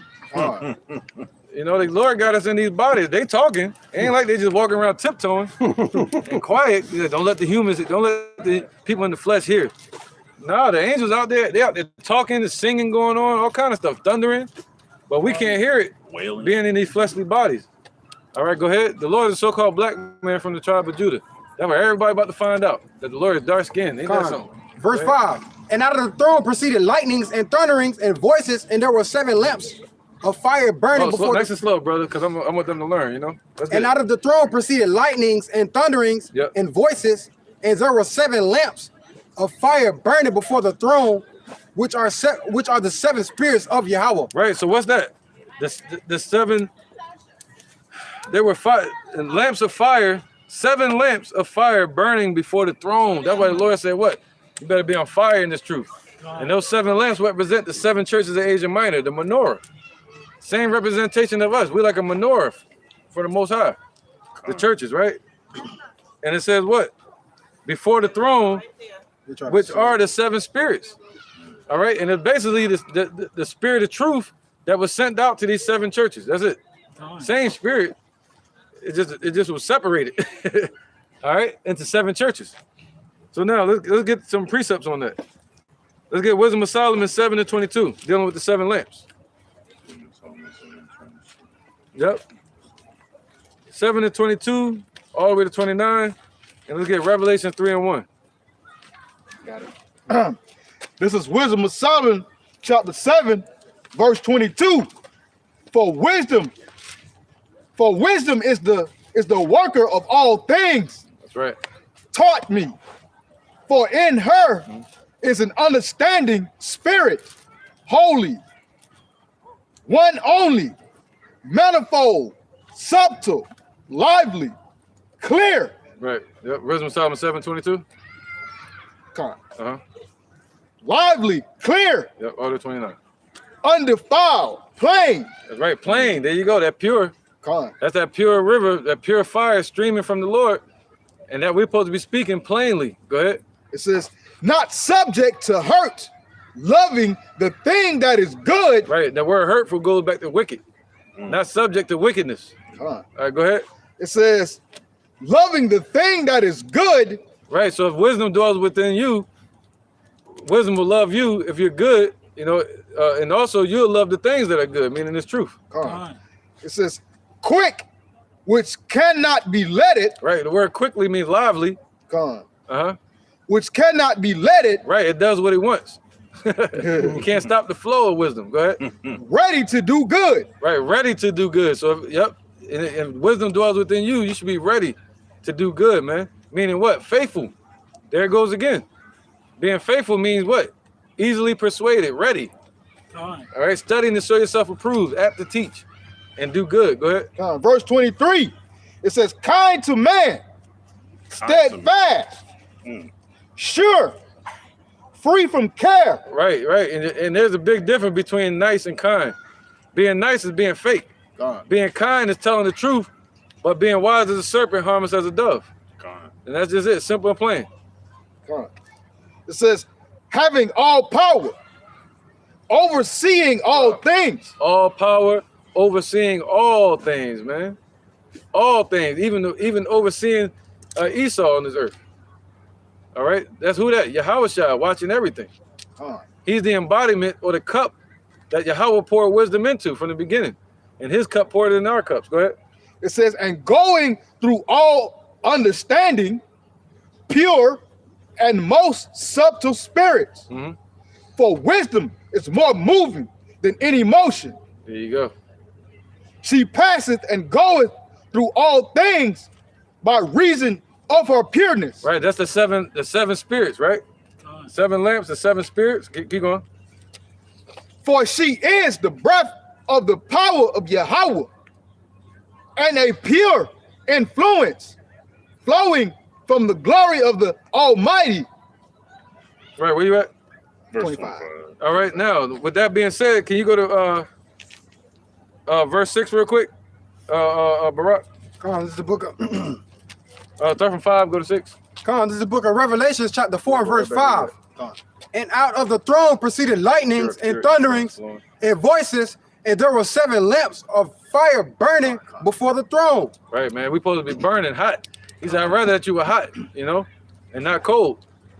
Like candlesticks. Go ahead. Which are the 7 spirits of Yahweh, and before the throne there was a sea of glass like unto crystal. There you go. Sea of glass like unto crystal. You can read Revelation 22. It speaks about that as well.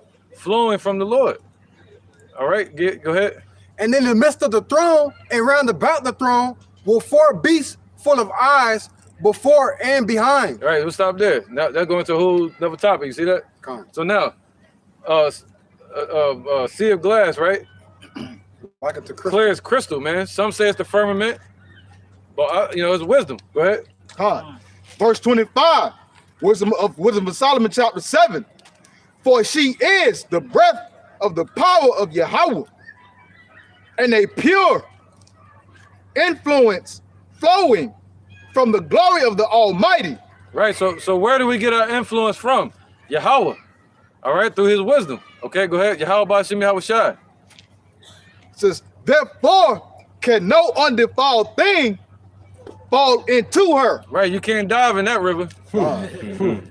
If you defiled and dirty, you can't get in. Right, man. It's gonna be like acid to you. Yep, just like Esau wouldn't let us get in their pools. The Lord ain't letting them get in. You know what I'm saying? That was it on that. All the way to verse 26. Yeah, go ahead, bro. Verse 26. For she is the brightness of the everlasting light, the unspotted mirror of the power of Yahweh. There you go. The 7 lamps, the brightness. Go ahead. And the image of His goodness, and being but one. Right. So if this word is in you, you represent the image of the Lord's goodness. And what? All right, Yahweh Shai. Go ahead. It says, and being but one, she can do all things, and remaining in herself, she maketh all things new. And in all ages, entering into holy soul. Right, by remaining with Israel, she makes us. The Lord has made us new, refreshed. You know, we waxed old, we died off, and now remaining with us, it would make us renewed again. You see that? All right, go ahead. She maketh them friends of Yahweh, Bahashem Yahweh Shai, and prophets. There you go. What did the brother read earlier? We become friends to Yahweh Shai. So through the wisdom, the influence flowing from the Father through Yahweh Shai to us, we become friends to Yahweh Bashem Yahweh Shai. All right, you got more? 2 more. Oh, making us brothers. It says, Yeah, a little faster. for Yahweh loveth none but him that dwelleth with wisdom. Yep. For she is more beautiful than the sun, and above all the order of the stars. Right, that's really talking about Yahweh Shai. All right, more righteous, more beautiful than the sun, man. But these people want to worship the sun. All right, we ought to wake up the Negroes, Latinos, and Native Americans to the fact that they're the Israelites of the Bible. All right, La Familia, Jesucristo no Blanco, El Nombre es Yahweh Shai. All right, and what's the Father? How you say that? El Padre. Yeah, El Padre. Yeah, El Padre es Yahweh. ¿Habla español o inglés? Portuguese. Portuguese? Portuguese. That's Spanish? No. That's not. No. Okay. Oh, okay. Brazil. Oh, those are Israelites though, man. Israelite. A lot of them. Yeah, a lot of the Brazilians are Israelites, man. Yeah. You know, they scattered us around the 4 corners of the earth. Definitely over there in Brazil. A lot of the Brazilians are from Judah or they're from Colombia. But a lot of them are scattered over there, which would be the tribes of Asher. Oh, cool. You see that? So a lot of the Brazilians are actually Israelites, man. You know, I know that it's kind of split over there. You got different people. Yeah, Some people Brazil, from Africa Brazil. over there. Yeah. Brazil, we have people from All over. all over All the over world. them. Yeah, Yeah, but yeah. a lot of y'all got scattered there and taken there in slavery. Yeah. You know what I'm saying?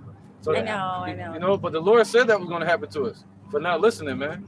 All right, the Most High's name is Yahweh. His son name Yahushua. Like they teach us in church that his name is Jesus or Jesus. Jesus. Yeah. But the letter J never existed before the 1400s. So how could a name be that name? Jesus. You know, like just like I learned that how I got called into this truth back in like 2000. I went with my last name Jackson. Just decided to look into it. Found out it never existed. I found out it means son of Jack. I was like, oh, what the heck? I found out my first name was Hebrew. So I was like, let me look into that. I started getting pulled into the truth. I just didn't stop ever since, right? Found out the letter J didn't exist before the 1600s. And then you find out about the, what's it, tetragrammaton? YHWH. YHWH. Now you got to fit the vowels in the middle. And that's where the tough part is. People say Yahweh, they say Yeshua, but there's no U's and no E's in the ancient Hebrew. The Hebrew that we're giving you right now, this is the Hebrew that Moses spoke. This is the Hebrew that King Hezekiah spoke in 701 BC. And he wrote it on the walls called the Pools of Siloam. When he dug out the tunnels when he was fighting against Sennacherib, the Assyrian, he wrote on the walls in Hebrew. And that writing is still there to this day. And you can look it up. And he wrote the Most High's name too. But It's also the Paleo Hebrew is also on this thing called the Lost Lunar Stone Lost Lunar Stone, little in Mexico. Oh, what name? Lost Lunar Stone. Y'all ever heard of that? It's in Mexico. They found it. Oh, And they got a Paleo Hebrew on it. The same Hebrew that the elder is talking Oh, about. really? that's right. That's right. Man, over here in New Mexico. So that, In Puerto Rico, they found 800 ancient stones, Paleo Hebrew also, from archaeologists. right, brother. What you guys were doing here? Like, I saw that you were reading something. Yep. What is it? King James Bible. Oh, the King James Bible. Yep. King James was a so-called black man. They teach us that he was a so-called Caucasian. Yeah, in Brazil we use the King Yeah, James James. a lot. yes. It's just translated to Portuguese, but we Yeah. use the King We use James. the King James. Yeah, the King James is legit. We got brothers over there in Brazil, I think, man. Yeah, there's brothers over there teaching. What's your guys are like part of community? Yeah, well, you got the elders. Our elders are Great Millstone. Well, the elders of Great Millstone are our elders. The elders of Great Millstone, you know, from Pastor Har on down. But then you have our camp is called the Lion's Den. Oh, You know what the I mean? Lions. And we waking up all over the four corners of the earth, just like the Lord said. Revelation 7 real quick. Let's get this real quick.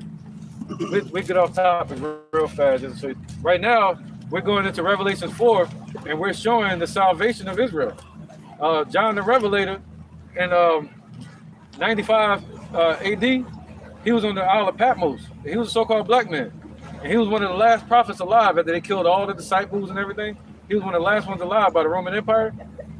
And he saw the Lord. The Lord came to visit him on the island. They sentenced him to the salt mines. He was forced to push the salt mines around. You know what I mean?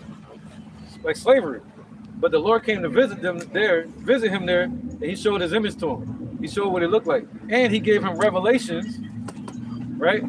They gave him revelations of what's about to happen. And we're living in it. But the Lord said 2/3 was going to die. 2/3 of our people, they're going to be destroyed in this coming destruction. 2/3, you know what that is? So the Lord said we're going to be at the sand of the sea. So you take 2/3 of that out of a pie, out of a third, only 1/3 going to make it. That's what we out here to get. We out here fishing for the 1/3. All right, go ahead. Start at 1. Yeah, start from 7 and 1, real fast. All right, this is the book of Revelations, Right, this is the altar call. This is the real altar, not these churches. All right, go ahead. chapter 7, verse 1. Right. And after these things, I saw 4 angels standing on the 4 corners of the earth, holding the 4 winds of the earth, that the wind should not blow on the earth, nor on the sea, nor on any tree. Right. So the Lord, he has his angels holding back the destruction. What do the winds represent? Oh, you got that destroying wind? Let me see if I got a precept there. Isaiah chapter 55 and 1. So, this Yep. is- You got it? I'm looking at that first one you called. All right, get this precept real quick. 1 second. Ecclesiastes. Somebody get it? Somebody get it? Yeah, you can get like 2, 3 precepts. Isaiah 55:1. The book of Isaiah. This is the book of Isaiah, chapter 55 and verse 1. Come. Ho, ho, everyone that thirsteth, come ye to the waters, and he that have no money, come ye buy and eat. All right. Oh, that's what the Lord's saying. He that have no money, come and buy and eat. You know, you can buy with your spirit, man. You buy this truth. You know, the scriptures say, buy the word and sell it not. You go to churches, what happens? They're gonna have you give money. We don't want no money. We just want y'all to be delivered. That's it. Or when judgment day comes, we in it right now. The Lord said He's gonna bring plagues upon this place. And He's bringing the plagues, man. Right? And the deception, because people believe in that. They're going to get it. They believe in them. They believe in Egypt. This is spiritual Egypt again, right?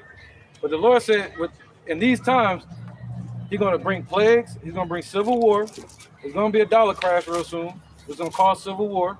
And in the midst of civil war, they're going to push I can't say it on YouTube, but the new monetary system. Okay, I got a better way of saying it. Paperless society. Yeah. You know what I'm talking about? You know what I mean? No paper money. I know what you mean. I can't say it because they're going to close our channel. So he said that's going to happen, and then after that, World War III going to break out. And they had World War I. They thought that was it, the end of the world. World War II, they thought that was it. But the scripture speaks about 3 world wars. All right, we're gonna get that too. All right, go ahead, brother. What's that? Revelation 8. Oh, you got that one? Yeah, I had one to start Isaiah 55:1, but really Jeremiah 55:1. Okay, go ahead. Just either one. I just need it. Come. Everyone that thirsteth, come ye to the waters, and he that have no money, come ye, buy and eat. Yeah, come buy wine and milk without money and without price. Wherefore do you spend your money for that which is not bread, and your labor for that which satisfieth not? Hearken diligently unto me, eat ye which is good, and let your soul delight in fatness. So basically, you got our people, they in these Christian churches, listen to these doctrines, you know what I'm saying? And that's not, and it had nothing to do with the scriptures. You see, you go to church every Sunday, but the scriptures say, come ye buy and eat for free. You see what I'm saying? And that's what the Lord, he decreed his people to come on the highways and byways and wake up the elect, the 1/3 that's meant to be saved from that destroying wind that we're going to read in Jeremiah chapter 55 and verse 51. Go ahead. It's Jeremiah chapter 51, verse 1. Thus saith the Lord, behold, I will raise up against Babylon and against them that dwell in the midst of them that rise up against me. Right, this is ancient. This is New Babylon, the daughter of Babylon. You know that. All right, go ahead. A destroying wind, and will send unto Babylon fanners that shall fan her and shall empty her land, for in the day of trouble they shall be against her round about. That's right, man. So the Lord is going to bring all these nations against this place, Babylon. You hear about China. You hear about Russia. Russia, they just found a Russian naval ship outside of Hawaii the other day. And they're having talks about Russia going into Ukraine, taking Ukraine. And if he does it, they're going to try to attack Russia. That's some, whole nother topic. And then you have Iran, Persia. That's all Ezekiel 38. But then somebody get Revelations 8 and 13 real quick. This is the book of Revelations, chapter 8 and verse 13. Right, Malachi 4 and 1. And I beheld and heard an angel flying through the midst of heaven, saying, woe, saying with a loud voice, woe, woe, woe to the inhabitants of the earth, by reason of the other voices of the trumpets of the angel, or the 3 angels which have yet to sound. That's right, man. World War III, written in the scriptures. Let's get that. Revelation 11, I think 10. Revelation 11 and 10.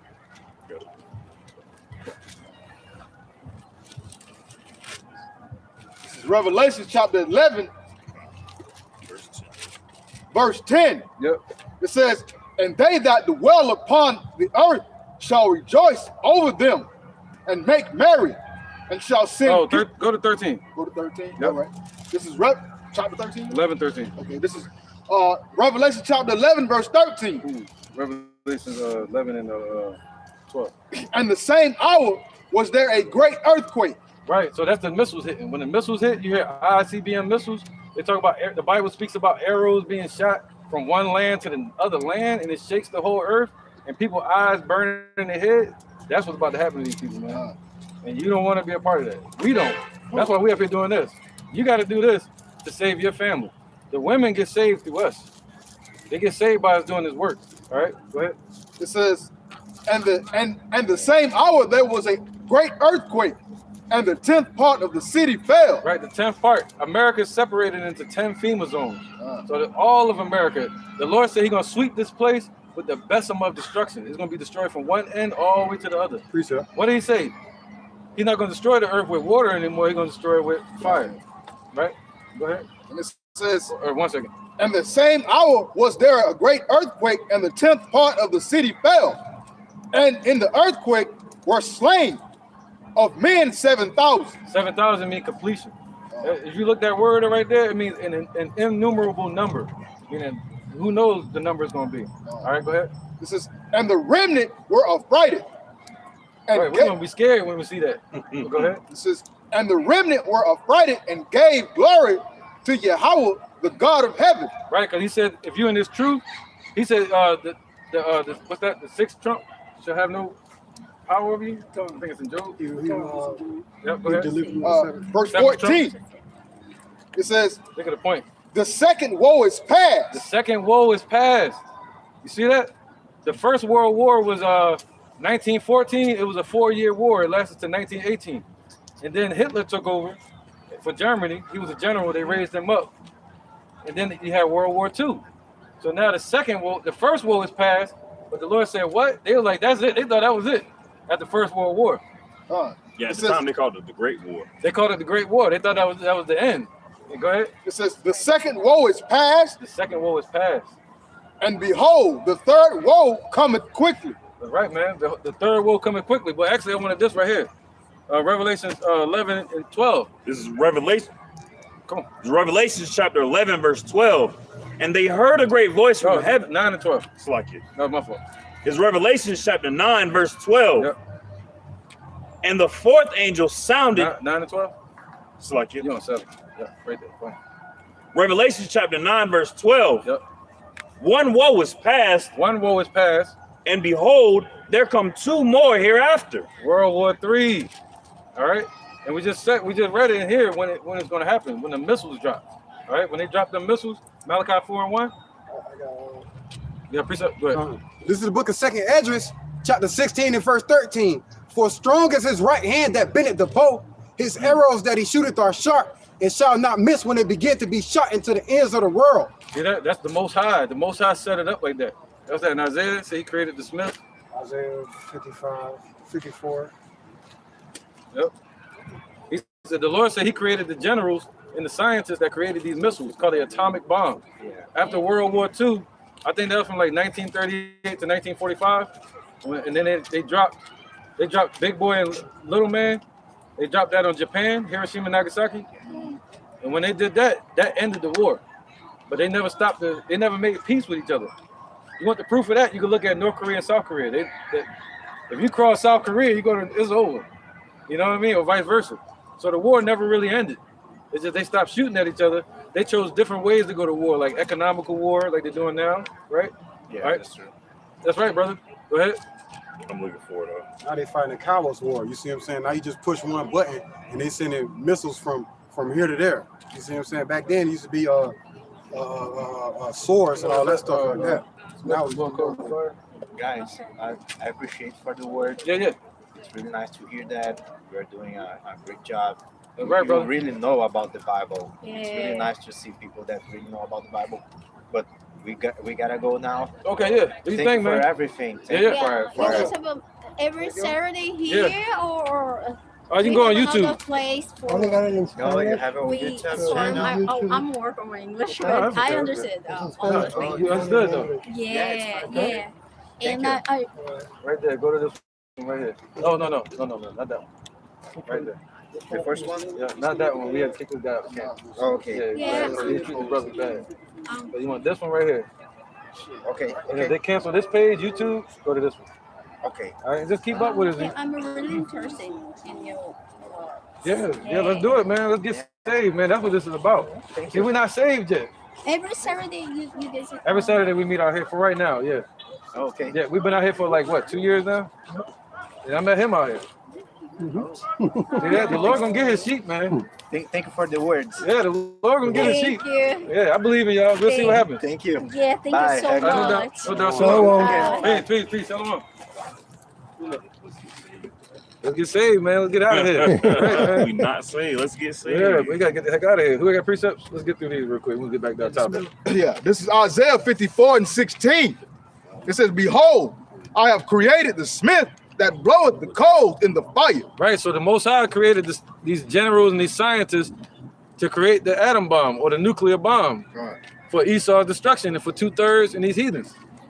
All right, for Judgment Day. That's the Lord's Judgment Day. The Most High, Yahweh. Go ahead. It says, "And that bringeth forth an instrument for his work, and I have created the waster to destroy." Right. So, oh man. So the Lord created the waster. That's what he called it. We call it ICBM, but the Lord called it a waster. You see that? Really quick to add on, it's no matter what time period, even in today's time period, it's always a very dishonorable and shameful thing to be killed by your own weapon. Like, so if you have a sword and you name the sword and everybody know you and the name of your sword, it's a nice sword with jewels and stuff, and you slayed many people in war, and somebody assassinates you with your own sword, and bro, That's deep. so the fact that America was the first people to display nuclear technology, and everybody was like, oh, okay, all right, you know, my bad. Yep. And now they're gonna be destroyed by that same weapon, by their trademark, pretty much. Yeah, and these nations have advanced it Yeah. because of the Most High, and they have went from those few stockpiled missiles, Russia and America, to now they got 200 million missiles on this earth that's gonna be shot off, and they're all gonna land on this one target. That's all shame. That's what they Shame. None of them gonna miss. And ultimately, Yeah. that's the pride of this place, because you exalt yourself as a melting pot, and ultimately you're going to be a melting pot. That's it right there. That's it. It took me a second to catch that bar. God. That's deep. Yeah, that was it. All right, that was it on that. You got one? Yeah, I got two. Yep. Go ahead, brother. All right, this is the book of Isaiah, chapter 9, verse 5. For every battle of the warrior is with confused noise and garments rolled in blood. Right, like Braveheart or the movie 300, people would fight, with knives and swords. But now, like the brother said, they're fighting a coward's war. Gone. You don't even know who's shooting at you. They shoot off trajectory. I hear a sound over there. Let's shoot in that direction. Go ahead out. But this shall be with burning and fuel of fire. There you go, man. So this judgment day is going to be with burning and fuel of fire. What's that? Nuclear ICBM missiles, man. All right. What they call nuclear enrichment. Nuclear waste. Utterly wasted. Go ahead, brother. All right, this is the book of Malachi, chapter 4, verse 1. For behold, the day cometh that shall burn them. I'm going to start over. This is the book of Malachi, chapter 4, verse 1. That's right. For behold, the day cometh that shall burn as an oven. Right, so the Lord is about to cook up something, man. He got an oven set, and he said that day is coming where he's going to cut that oven on. Thinking of a master plan. Thinking of a master plan. That's right. Go ahead, brother. In all the proud, yea, in all that do wickedly, They on the menu. shall be stubble. They're going to be stubble, man. They're going to be crisp. All right, burned up to a T. Okay? And the Lord going to leave them in it to melt. All the way down, and then he's going to take their spirit from them. In the day that cometh shall burn them up, saith the Lord of hosts, that it shall lead them neither root nor branch. Woo, man, burn up their whole household. Are you just checking it? Okay. So let's get back to the point now, man. Let's get back to the river. This is the book of Revelations, chapter 4, in verse 5.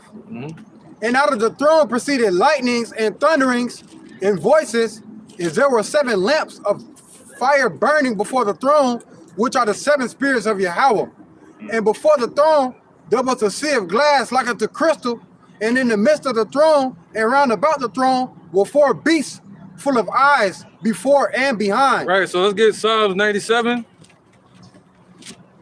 Did we get Revelation 3 and 1 yet? No. All right, go ahead, brother. It's the book of Revelations, chapter 3 and verse 1. And unto the angel of the church in Sardis write these things, saying, he that have the 7 spirits of Yahweh. Right, so he that had the 7 spirits of the Most High. It's talking about Yahweh Shai, talking about the churches of Asia Minor that had angels over each church, which would be the men that were sent to those places, but they had to be anointed with the Spirit. All right, go ahead. And the 7 stars, I know thy works, that thou hast. Right, so you had the 7 spirits. My bad, I gotta stop you. So the Lord has the 7 spirits, meaning the spirit of truth that he separated and gave to these men. All right, and the 7 stars represent what? The angels, and the angels are the men that the Lord sent to those churches. All right, go ahead, brother. I know thy works, that thou hast the name, that thou livest and art dead. Right, he was talking to that place, saying he knows that they're in the truth, but they don't have any works to show for it. All right, so he was upset with them. All right, I think that's it on that one, right? So let's get that point. I'm just making a point about the 7 spirits. Psalms 97 and 1. All right, go ahead. You got it up. Okay. It's Psalms chapter 97. You said verse 1? Yep. Verse 1. The Lord reigneth, let the earth rejoice. Let the multitude of the isles be glad thereof. Clouds and darkness are round about him. Wow, so this is his throne. We're still focusing on the Most High, his throne. All right. Clouds and darkness are about him, man. Go ahead. Righteousness and judgment are the habitation of his throne. There you go. All right. He judges righteously from his throne. A fire goeth before him and burneth up his enemies round about. His lightnings enlighted the world. Right. What did Yahweh Shai say? He said he's gonna what? He's gonna destroy them with consume them with the word of his mouth, and he's gonna destroy them with the brightness of his coming. All right, with the fire that goes before him. All right, go ahead, brother. Verse 4. His lightnings enlighted the world, the earth saw and trembled. The hills melted like wax at the presence of the Lord. Right, that happened. This happened. I'm gonna have to stop you a lot. Go on. When did this happen right here? All right, when did this happen? That happened during Mount Sinai. When Yahweh Shai came down on Mount Sinai. And that's the same one that's about to come and part the sky. All right, Yahweh Shai, man. Go ahead up. Verse 5. The hills melted like wax at the presence of the Lord, at the presence of the Lord, the whole earth. The heavens declared his righteousness, and all the people see his glory. That's right, man. Even today, they're going to see his glory, man. They're going to see it, man. Let's get it. Verse 7. Confounded be all they that serve graven images, that boast themselves of idols. That's right. Worship him, all ye gods. That's right, man. You'll be a fool to worship a damn idol. You know, they'll be fools to worship idols, man. Okay, go ahead. Verse 8. And destroy it. Sion heard and was glad, and the daughters of Judah rejoiced. Right, so the elect hear it. We hear about the Most High, and we're glad. All right, we hear the Lord's voice, and we're glad. All right, and he says Zion is going to rejoice. What's Zion? It represents the foundation of the elect. Okay, go ahead. Sion heard and was glad, and the daughters of Judah rejoiced because of thy judgments, O Yahweh. There you go. All right, so the elect are going to rejoice over the Lord's judgments. But Esau, they and these heathens and 2/3 of our people, they despise the Lord's judgments. They want America. They say they want Egypt to keep going. Make Egypt great again. That's right, man. They want to go back into Egypt. All right, go ahead, brother. All the way to 6. I'm past 6. Oh, you are? I was at 7. Okay. I was at 8. All right, no, come. So let's get we already read that one. Let's deal with the 4 beasts and the full of eyes. Daniel 7 and 9. Even though we already read it, I just want to focus on. He said Daniel 7 and 9. Yep, and Ezekiel 1 and 15. Okay. And he said dealing with the eyes, man. Can you read that again? Revelation 4, dealing with the eyes part. I got the Ezekiel. Yep. I think that's 6. 6. Yep. This is Revelation chapter 4 and verse 6. And behold, and before the throne there was a sea of glass like unto crystal. In the midst of the throne and round about the throne were 4 beasts full of eyes before and behind. Right. Can somebody get Revelation 22 real quick? Babak Shah? He said full of crystal. You know? Revelation 22 and Right? I see a glass full of crystal. Now let's get Revelation 22 and 1. We're gonna stop at like verse 2. this is the book of Revelations, chapter 22 and verse 1. And he showed me a pure river of water of life, clear as crystal, proceeding out of the throne of Yahweh. How clear do you want it? See that? He says proceeding out of the throne of the Most High. All right, go ahead. And of the Lamb, Yahweh Shai, Oh, and of the Lamb. See, it goes from Yahweh to Yahweh Shai to where? in the midst of the streets of it, and of either side of the river was there, Salakia, was there the tree of life, which bare 12 manner of fruit, There you go, man. and yielded her fruit every month. That's right, man. So this tree, it was so big, it reached to both sides of the river. And it had 12 manner of fruit on it. And the leaves of the tree were the healing of the nations. Right, so the leaves of the tree, meaning the wisdom, all right, and what you're teaching is for the healing of our nation, of our people, all right? And that's what you use leaves for, to heal. You know what I'm saying? Let's get, we read Revelation 4, the crystal, and then the next part. Come on. You want me to read it again? Babakasha. This is Revelation chapter 4 and verse 6. And before the throne there was to see a glass like unto crystal, and in the midst of the throne and round about the throne were 4 beasts full of eyes before and behind. Right, and that word beast is not supposed to be beast there. It's supposed to be living creatures or living beings. And that's what the angels are. The angels are living beings. They got their own personality, but they're not physical, they're not flesh like us. All right, and they're exalted on a whole nother level, and that's what it's about to get into next. Let's get this real quick. Maybe we should go into verse 7, just so we have to keep going over it. All right, verse 7. Yeah, but then we're gonna get the other precepts. This is verse 7 of Daniel chapter 4. Revelation chapter 4. And then the first beast was like a lion, and the second beast like a calf, and the third beast as the face of a man. Right. And the fourth beast was like a flying eagle. Right. That's not talking about how they look. All right. They don't look like eagles or look like a ox and all that. Now I'm gonna give it to you. Check this out. Those are their duties, but their position. What's the top animal of the animal kingdom? Lion. What's the top animal of cattle? Ox. What's the top animal of birds? Eagle. See that? And then also you have to have the intelligence of man. All right. And what's the man's whole duty is to serve the Most High. Boom. So that's what these angels represent, man. Meaning they're the top level of everything. Just like the eagles and everything are the top on this earth, the angels are the top out there in the heavens and earth. What they say as a compliment? Well, boy, strong as an ox. Strong as an ox. That's right, man. All right. And the ox deals with patience as well, doing work. Diligence. Yep. And the lion deals with tearing and destruction. That's Michael. And then you got the eagle, which deals with surveillance and watching. His eyes are upon the sinful kingdom. The eyes. That's what we're about to go into. And then you got man set up to praise the Lord. You got people like Raphael that deal with man coming back and forth, taking our prayers to the Father. You know what I'm saying? So it's right there. But guess what? This embodiment, that's all in Yahushua too. Each attribute that those angels have is in one Yahushua. All right. And then each of those angels, they have a group of angels that have the same setup. Top rank. You see the order? All right, and so on and so on. All right, so where we at? Let's get that now. Ezekiel and Daniel. We explaining the eyes and the beast. Maybe Ezekiel. Okay. Is Ezekiel chapter 1? Chapter 7. You said verse 15. Yeah, I'm starting verse 15. 15 to 18. Yep. So, okay. 15 to 18. Now, as I beheld the living creatures, behold, one wheel upon the earth by the living creatures with his 4 faces. The appearance of the wheels and their work was like unto the color of a beryl, which is like a bluish green. Yep, these are chariots. Come on. And they 4 had one likeness, and their appearance and their work was. That's how you know there was a unit. There was a team. They all had the same likeness. Not like the other chariot that was spoken of in this chapter, and earlier in chapter 1, it said they were like bronze.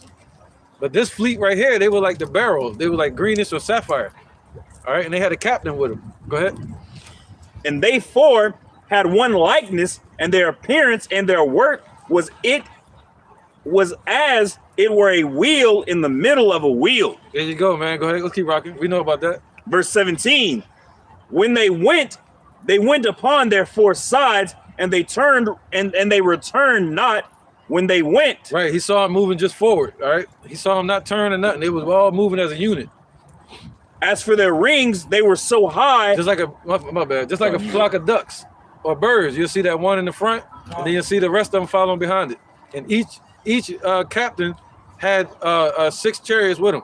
All right, 4 or 6. And that's what you see today. You'll see the chariots showing up in V formation. Yep. That leader and his wings. Okay, go ahead. Verse 18. As for their rings, they were so high that they were dreadful. Right. What's that? The word rings represents something called strakes. If you look up strakes, yep. If you look up strakes, you'll see a plane, and they got strakes on it.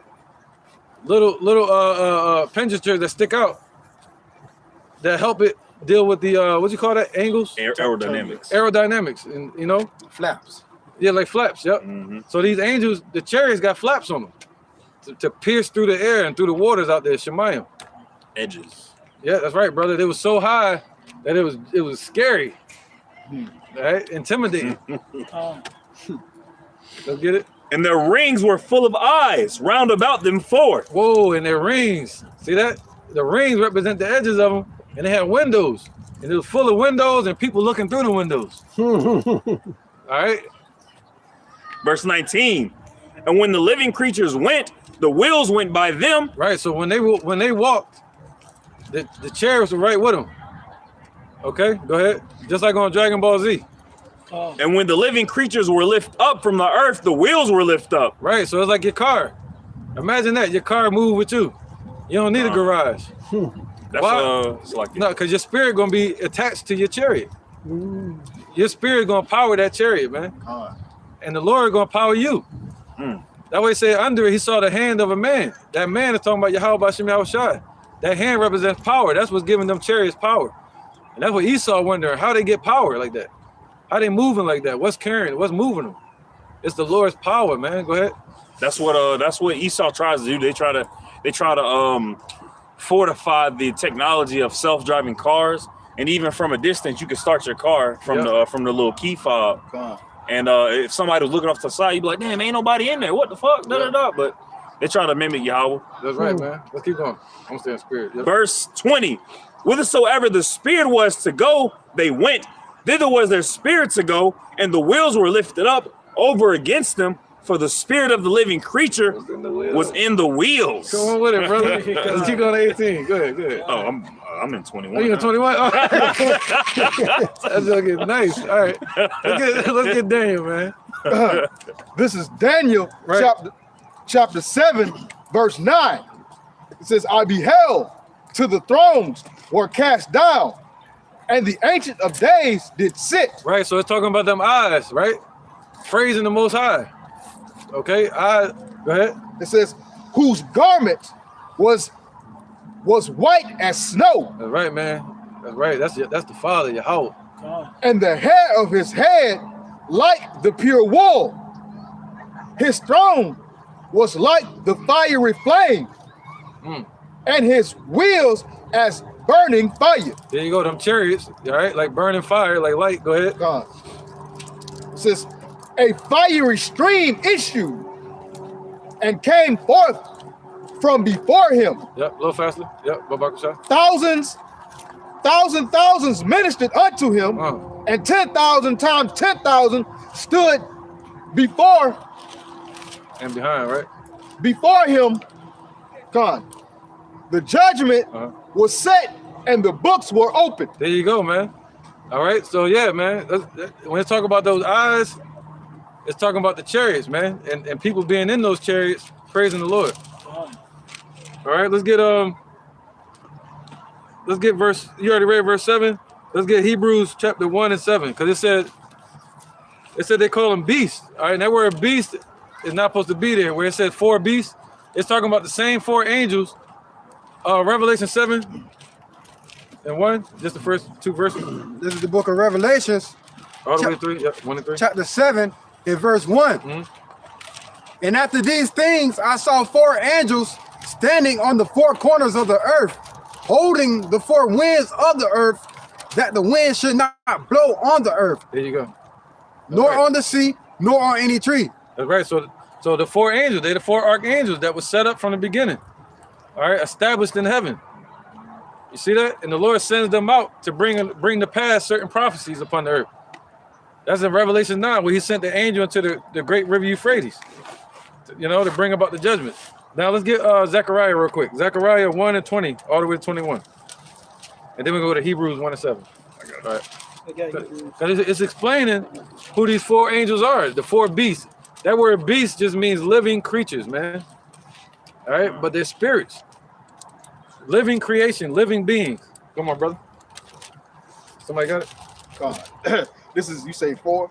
Zechariah? Zechariah 1 and 20. Okay. This is Zechariah chapter 1, verse 20. And the Lord Yahweh showed me 4 carpenters. See, the 4 carpenters. Go ahead, the 4 workers. All right, that's set up to help build the kingdom. That's why the angel showed up and said, yo, you are our brothers. All right, we brothers to the angels. And they have the testimony of Yahweh Shai as well. God. It says, verse 21, then said I, what come these to do? Right, what are they for? All right, what do they represent? And you can look at them and tell. God. That's why Ezekiel saw them. He said, yo, this was their attributes. This is what they represent. One was like a lion. He was set up to do this. Just like you see in the water, you'll see that's the Navy, that's the Army, that's the military, that's the Air Force. That's right. You can tell the difference. Space Force too. Space Force now. Yeah, can't forget that 4th one. Esau, boy. It says, then said I, what come these to do?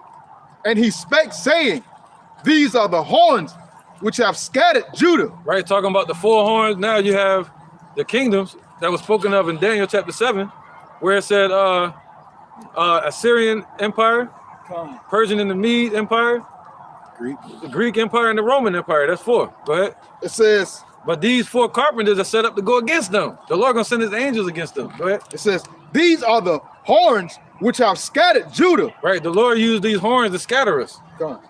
So that no... No, let's go ahead. Let's go ahead. It says, so that no man did lift up his head. Oh. Revelation 13. Yep. It jumped in my mind and jumped out. Oh, all right, it came back. My bad, man. 1 second. God. Where is it at, man? Is it this one? 13 and what? Is it this one? 13 is 13 and 2. No, that might not be it. Hold on. He said I saw another little horn. There you go. Oh. There you go. Let's go into 13 and 11. Revelation chapter 13, verse 11. And I beheld another beast cometh up out of the earth, and he had 2 horns like a lamb, and he spake as a dragon. That's right, man. There you go. And you can skip down to Daniel 7. Somebody, you still at Daniel 7? No, you on that. Revelation. What was that, Daniel 7? That was No, I need Devin 7. Whoever can get it. But yeah, that's the horn. He said what? He saw 2. He said he saw another one, another kingdom show up having 2 horns. That's talking about what? 2 governments, basically Democrats and Republicans. I want to get more specific. We're talking about separated the 3. Came up with where is it? After the Roman Empire. That's all nice. The 4th beast. Let's get that 4th one. Go to that one first. This is Daniel chapter 7 and verse 7. Right. Then he say the 4 horns. Right. Here go the 4th beast right here. The 4th kingdom. And after this, I saw in a night vision, and behold, a 4th beast, dreadful and terrible, and strong exceedingly, and it had great iron teeth, and it devoured and brake in pieces, and stamped the residue with its feet of it, and it was diverse from all the beasts that were before it. Right. Well, why did the Lord call them beasts? See, the Lord called these heathens brute beasts upon the earth.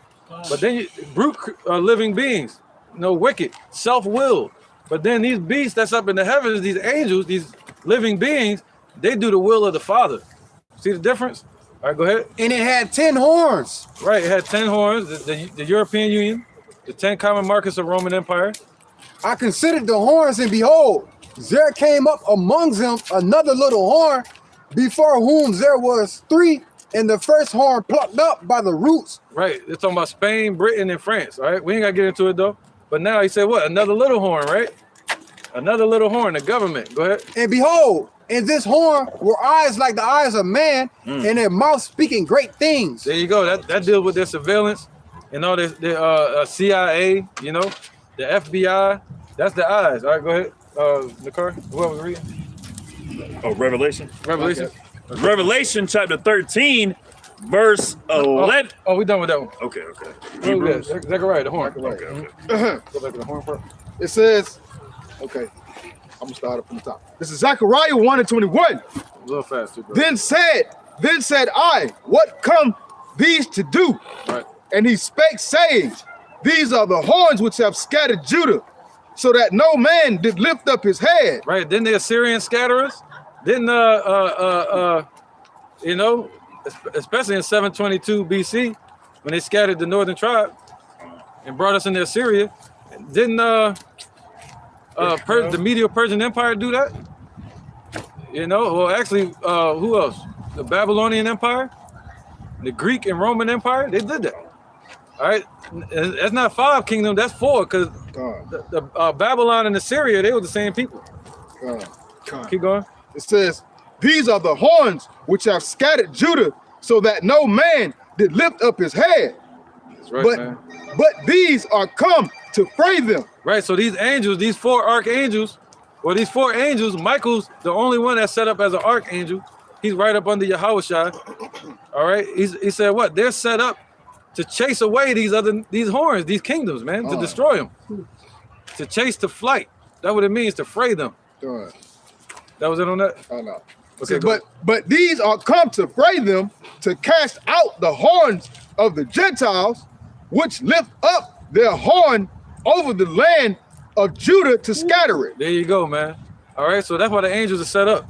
Now let's get that in Hebrews, because the word beast there, it means what? Living beings. All right, and as I was explaining to the brothers before the other brothers came up, where it said they got a lion, the head like a lion, an eagle, an ox, and a man, those are all the top animals on the earth. You know, so these angels are the top in the heavens. Top among the animal kingdom, the lion. Top amongst the cattle, the ox. Top amongst the birds, the eagle. All right, then you got man, dealing with the praise of the Lord. All right, go ahead. It's Hebrews chapter 1. But yep. But they're living. They're living, but they're not human. Ain't that something? Hebrews chapter 1, verse 7. And of the angels he saith, who maketh his angels spirit and ministers a flame, a fire, flame of fire. There you go. So the Lord made his angels spirits and his ministers a flaming fire, just like he made the sun, moon, and the stars, as it speaks of in the book of Psalms. He's saying that he's over everything. The Most High Yahweh, that's his name. His son Yahushua. All right, that's his true name. His name ain't Jesus. Jesus is the devil. J-E-S-U-S means Zeus. That's the other white meat. All right. Yeah, we got what's her name? Gangsta Boo over here. Yeah, looking back and shit. But where we at, man? Where was that? We done with that one, right? Let's get back to the river, brother. Revelation 4. This is the book of Revelations. So now we should understand that where it said full of eyes, these chariots were full of eyes all around it and inside of it. That lets you know that the chariots are round too. All right. And those eyes that were in there, they're praising the Lord day and night. That represents the elect. In Revelations 4, man. Okay, that's what I'm gonna get them what we're talking about. You know, Revelations 4 is basically a vision that John the Revelator had of the elect being delivered. Where it say elders is not supposed to say elders, it's supposed to say rulers. All right, so these rulers are going to be crowned, and then at some point we're going to cast our crowns before Yahushua's feet, and he's going to be more exalted, just like it spoke of in the book of Ezekiel. All right, go ahead, brother. This is the book of Revelations, chapter 4 and verse 4. And round about the throne were 24 seats, and upon the seats I saw 24 elders sitting, clothed in white raiment. Right, what's that? 12 and 12. That's 24. All right, 12 disciples, 12 patriarchs. Okay, go ahead. And they had on their heads crowns of gold, and out of the throne proceeded lightnings and thunderings and voices, and there were 7 lamps of the fire burning before the throne, which are the 7 spirits of Yahweh. Right, where you at now? Okay, yeah, you start from the top. Yeah, come on, brother. Verse 6. And before the thrones there was a sea of glass like unto crystal, and in the midst of the throne and round about the throne were 4 beasts full of eyes before and behind. Right, it should make more sense now. All right, so they had basically people all over it, you know, spirits, or really the elect. All right, you can get that again in Revelation 5, where it said multitudes. Verse 11, I think it was. Revelation 5. Yeah, 11. This is the book of Revelation, chapter 5 and verse 11. Oh, no, verse 9. This is the book of Revelation, chapter 5 and verse 9.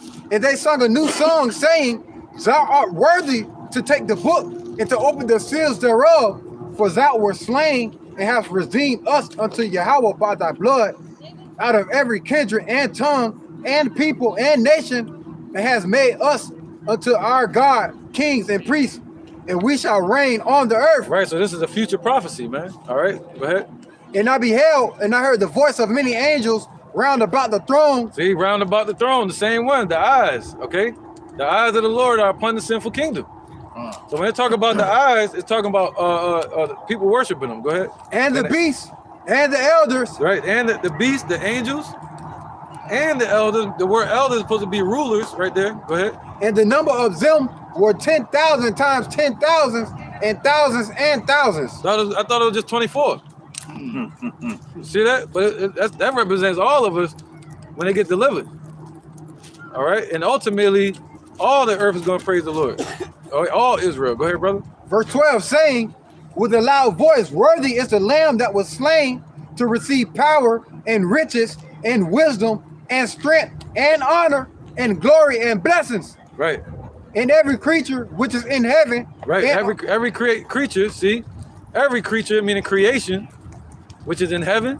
All right, go ahead. Ain't no creatures out there. It's creations. And on the earth and under the earth, and such as are in the sea, and all are that. Salakia. And all that are in them heard I saying, blessing, honor, glory, and power be unto him that sitteth upon the throne, and unto the Lamb forever and ever. So is everybody saying that now? On the earth? All over the earth? No, but the scripture said that. Somebody get that? Every knee shall bow, tongue confess. That's right, man. Every knee shall bow. Oh, go ahead, brother. Reverend 4:4. Verse 14. And the 4 beasts said, Amen, Amen. And the 24 elders fell down and worshiped him that liveth forever and ever. That's right, man. Now let's get back to Revelation 4 again. You want somebody else to take over? That river ain't no joke. That river ain't no joke. I told you, bro. You gonna keep going back to it. Just let me, you can pass it off to somebody. No, that's good. All right, somebody got the precept real quick. Go ahead. This is Romans. 1 second. So Romans 11 and 14 and 11. This is Romans 14 and 11. Yep. It says, for it is written, as I live, saith the Lord, Yahweh Bashem Yahushai, every knee shall bow to me, and every tongue shall confess to Yahweh. That's right, man. That's right. So you see that? What's that? Hebrews, where it say, right now we see not all things under his feet. Anybody know where that's at? We see the Lord, little Lord and the angels. Hebrews. I have not. Let me know. I get it.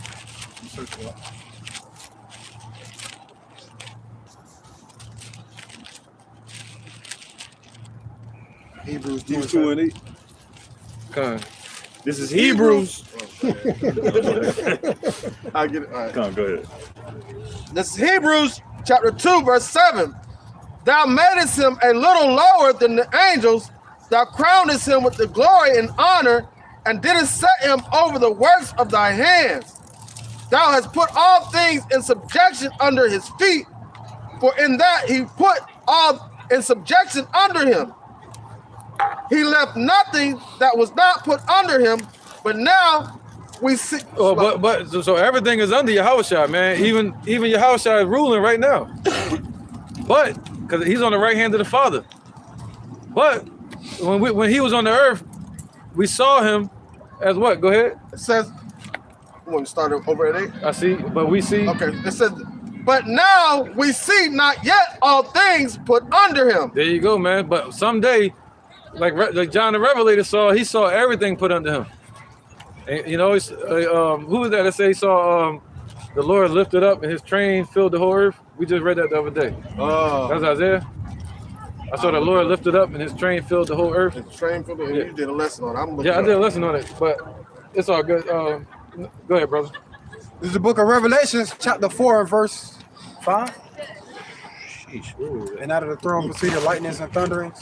No, we on number 8. Isaiah 6. Okay. Isaiah 6. Isaiah 6 and 1. Can you get that real quick, somebody? Yeah. I'll give one of the younger brothers get it. Somebody get it for me. Go ahead. Isaiah 6 and 1 all the way to 3. Yep. I got you.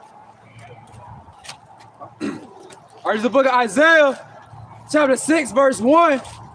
In the year of King Uzziah died, I saw also the Lord sitting upon a throne high and lifted up, and his train filled the temple. Right. But when the Lord was on the earth, we didn't see. He rode in on the donkey, and they treated him real bad, man, and cast him out of the earth. But what he said, he saw a vision. Where was that in Isaiah? Isaiah 6 and 1. Right. He was high. His throne is high and exalted, man, and giving out judgments. You know what I'm saying? Go ahead, brother. Verse 2, above it stood the seraphims. Each one had 6 wings. With twain he covered his face. Right. So we just read that. The angels, all right, the word seraphim represent the angels or the chariots, and each one had 6 chariots with them. All right, go ahead. And with the twain he covered his feet, Right. and with the twain he did fly. Right, you'll see 2 on the flying lower, and you'll see 2 flying higher. It's very simple to understand. Go ahead. And one cried unto another. Right, so can natural butterfly wings cry to each other? No. It's talking about these seraphims, okay, these angels. They cry one to another, the wings. Go ahead. And one cried unto another and said, Holy, holy, holy is the Lord of hosts. The whole earth is full of his glory. Come on with it, man. And that represents Revelation 4, Revelation 5, once again. All right, this is the vision of the whole earth being covered in the Lord's glory, meaning his elect being on the earth and the Lord taking over everything, man. Putting everything under him. Go ahead, Canuck. Where you was at? That next verse? Well, that was No, whoever read. Yeah. No, I'm talking about the Hebrew. Oh. Somebody read Hebrew. Oh, okay. Hebrews 2.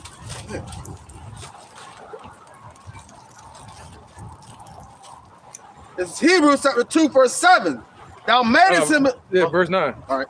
Verse 9. But we see Yahweh Shai, who was made a little lower than the angels for the suffering of death, crowned with glory and honor, that he by the grace of Yahweh should taste death for every man. There you go, man. All right, so he's going to be lifted up in the last days, man. He's already on the right hand of the Father. Okay, Carl. But now he's going to take over everything. All right, and this is a vision in Revelation 4:4 of the rulers that are going to be set up as rulers, the hopeful elect, or the elect are going to be set up as rulers, given crowns, given new garments, new bodies, and then also they're going to cast them crowns before the feet of Yahushua. And then the Yahushua is going to be more exalted that way. As soon as they give us the crown, we all going to turn to each other and be like, Yahushua, you deserve it. Yeah, you deserve it. You know what I'm saying? So Apostle Har might be at the lead, or King David. And he might throw his down there first, and then everybody going to follow suit. The river. Let's get back to it. Verse 8. Yeah, verse 8. This is the Revelations chapter 4 and verse 8. And the 4 beasts had each of them 6 wings about him. Right, Isaiah 6 and 2. We already read that. Yeah. Just now. Yeah. You want to bring it out again? 6 and 3? 6. You went all the way to 3? Yeah, go ahead. And the 4 beasts had each of them 6 wings about him, and they were full of eyes within. And they There you go. That go to 6 wings again. Just like it spoke of in Isaiah chapter 6. All right. And they rest not day and night, saying, Holy, holy, holy. That's right, man. Just like we rest not day and night. You know, even today on this earth. But when he gives us the power You know, we're gonna be saying holy, holy, holy to Yahushua, man, forever. Lord Yahweh Ba'Shem Yahushua Almighty, which was and is to come. Right, that's power, man. He was in the past, before Abraham, then and in Egypt, and with Daniel, and 2,000 years ago, and he is today. He's on the right hand of the Father, and he is to come in the future. We were looking for him in the future. That's power, man. That's omnipotence. Let's get it. Verse 9. And when those beasts give glory and honor and thanks to him that sat on the throne. Right, the angels, again, they're not beasts, but they're living beings. All right, go ahead, brother. Who liveth forever and ever. The 24 elders fall down before him that sat on the throne and worship him that liveth forever and ever, and cast their crowns before the throne, saying, Thou art worthy, O Lord, to receive glory and honor and power, for thou hast created all things, and for thy pleasures they are and were created. There you go, man. All right, and now we're going to see that everything that we see was really created for the Lord's pleasure. What's that? John 1:1. Somebody get that? Everything was made for him, by him. Yep. You want to get Colossians as a precept? Yeah, why not, right? And let's get this too, just to get that more clarity on that 12. I got that John 1. Okay. Oh no, watch that. Go ahead. Nice and loud, brother. This is John chapter 1 and verse 1. In the beginning was the Word, and the Word was with God, and the Word was God. Right, so Yahushua is a God himself, a power himself. He's with the angels and Yahweh from the beginning. Go ahead. He was and is to come. Go ahead. The same was it in the beginning with God. Yep, keep going. With power, he was in the beginning with the powers. Yep. All things were made by him, and without him was not anything made that was made. Right, so we see that everything was made for his pleasure. We're gonna really know that in the last days. Go ahead. In him was life, and life was the light of men. Colossians. That's the one, Colossians, right? Yeah. Yeah, that's the one there. Yeah. All right. This is Colossians. So what, brother? Chapter 1, verse 15. Yep. Who is the image of the invisible power? Talking about Yahushua. Con, the firstborn of every creature. Right, because didn't it say wisdom is the unspotted image of Yahweh? And Yahushua is the embodiment of wisdom. So he's a complete reflection of the Most High. All right, go ahead, brother. And righteousness. For by him were all things created that are in heaven and that are in earth, visible and invisible, whether they be thrones or dominions or principalities or power. All things were created by him and for him. And he is before all things, and by him all things consist. Right, so he's going to show that in the last days that he made everything for his pleasure, just like the Predator movie. He made humans upon earth, and he set them up. They called him game, like a game or something. Came hunt him later. Go ahead, brother. All right, this is the book of Proverbs, chapter 16, verse 4. Yep. The Lord hath made all things for himself. Wow. Yea, even the wicked for the day of evil. I almost kicked you, man. Hey, on that, go ahead. No, you got it. My grandfather, he built the house that he's in. It's like a 3-bedroom house, and it's a very big house that he built. And one day when I was a kid, I asked him, how did he go about building the house? And he told me everything. He laid the foundations, and he said, I wanted that room to face that way because I like those trees that's over there. I wanted this room for over here. The fireplace is not enclosed. It's a circle so that way everybody can gather around it. And he really laid out the structure, and he told me the pleasure that he took in building it, and also the pleasure that he took in living in it and resting in it, and also having his woman, my grandmother, live in it, raise her children in it, his children, and he saw that it was good. That's crazy, right? Yep. And as a warrior and as a soldier, you gain the kingdom. But once you get everything, you gain the fruits of it. It takes a real king to sit back and indulge. Other than that, they would continue it and they become a tyrant. Right? But the Lord, he knows how to indulge. He said, rest shall be granted. All right, he's not gonna make us tyrants, man. Basically working in vain. What's this? Revelation 21 and 10, all the way to 14. We can probably close with that. All right. Now this goes into the 24 elders. All right, 24 rulers, and you see it was an innumerable multitude. That innumerable multitude represents the rest of Israel. Okay, you got the 12 disciples and the 12 patriarchs. They're gonna be there.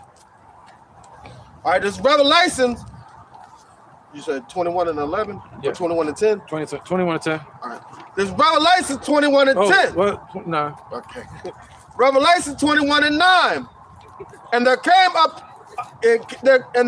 unto me one of the 7 angels, which had the 7 vials full of the 7 last plagues, and talked with me, saying, Come hither, I will show thee the bride, the Lamb's wife. There you go, man. Yep, go ahead. And he carried me away in the spirit to a great and high mountain, and showed me a great city, the holy Jerusalem, descending out of heaven from Yahweh, having the glory of Yahweh, and her light was like unto a stone most precious. Right, this is after we praise the Lord, man. You know, we up there praising the Lord, come back down here ready to kick some ass. You know, we up there saying holy, holy, holy, and then we come down here putting holes in people. All right, it says, having the glory of Yahweh, and her light was like unto a stone most precious, even like a jasper stone, clear as crystal. Right. So even like a jasper stone, meaning what? That's that pure river. And the Lord gonna give that to the elect. They're gonna be pure. That word clear means pure. All right. The pure Holy Spirit, meaning making us perfect in spirit and body. All right. Pure understanding, purity of the laws. Perfect, man. Wisdom. Go ahead, brother. And had a wall great and high. Right. So that was the 12, right? It said 12 foundations? No, not yet. Okay, go ahead. All right. It says, and had a wall great and high, and had 12 gates. There you go. And at the gates 12 angels, and names written therein. There you go. See that? Go ahead. Which were the names of the 12 tribes of the children of Israel. That's that innumerable multitude in the 144. All right, that's gonna walk through those gates, and that's only set up for Israel, as you can see. Unless vocab, the demon, can find another tribe on there that got a gate. They got an entrance or VIP. Go ahead, brother. All right, it says, verse 13, on the east 3 gates, on the north 3 gates, on the south 3 gates, on the west 3 gates. Yeah, vocab probably say northwest. You fit in somewhere. He'll say Middle East. Middle East. Oh, shit. Verse 14, and the wall of the city had 12 foundations. There you go. There go the 12 foundations, 24, right? Foundations represent who? The disciples and the 12 patriarchs. These people right here. Go ahead. And the wall of the city had 12 foundations. Yep. And in them the name of the 12 apostles of the Lamb. There you go. See that? The 12 foundation stones, man. The apostles that the Lord sent out. All right, so we're gonna end it there, man.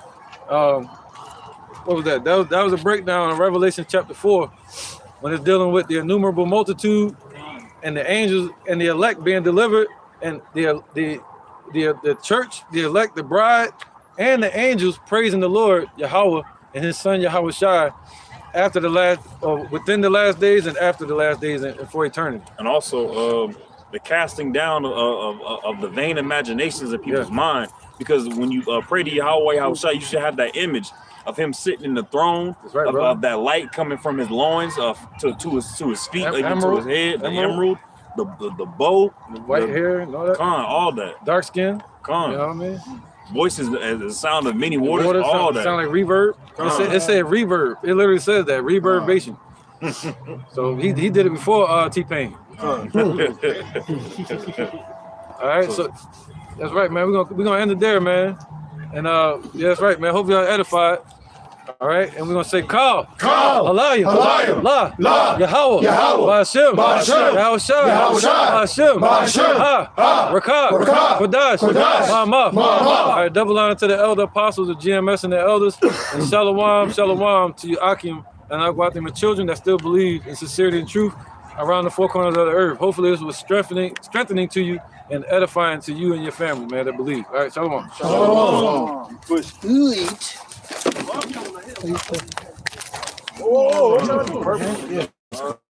Yeah. We finna go meet up with other brothers.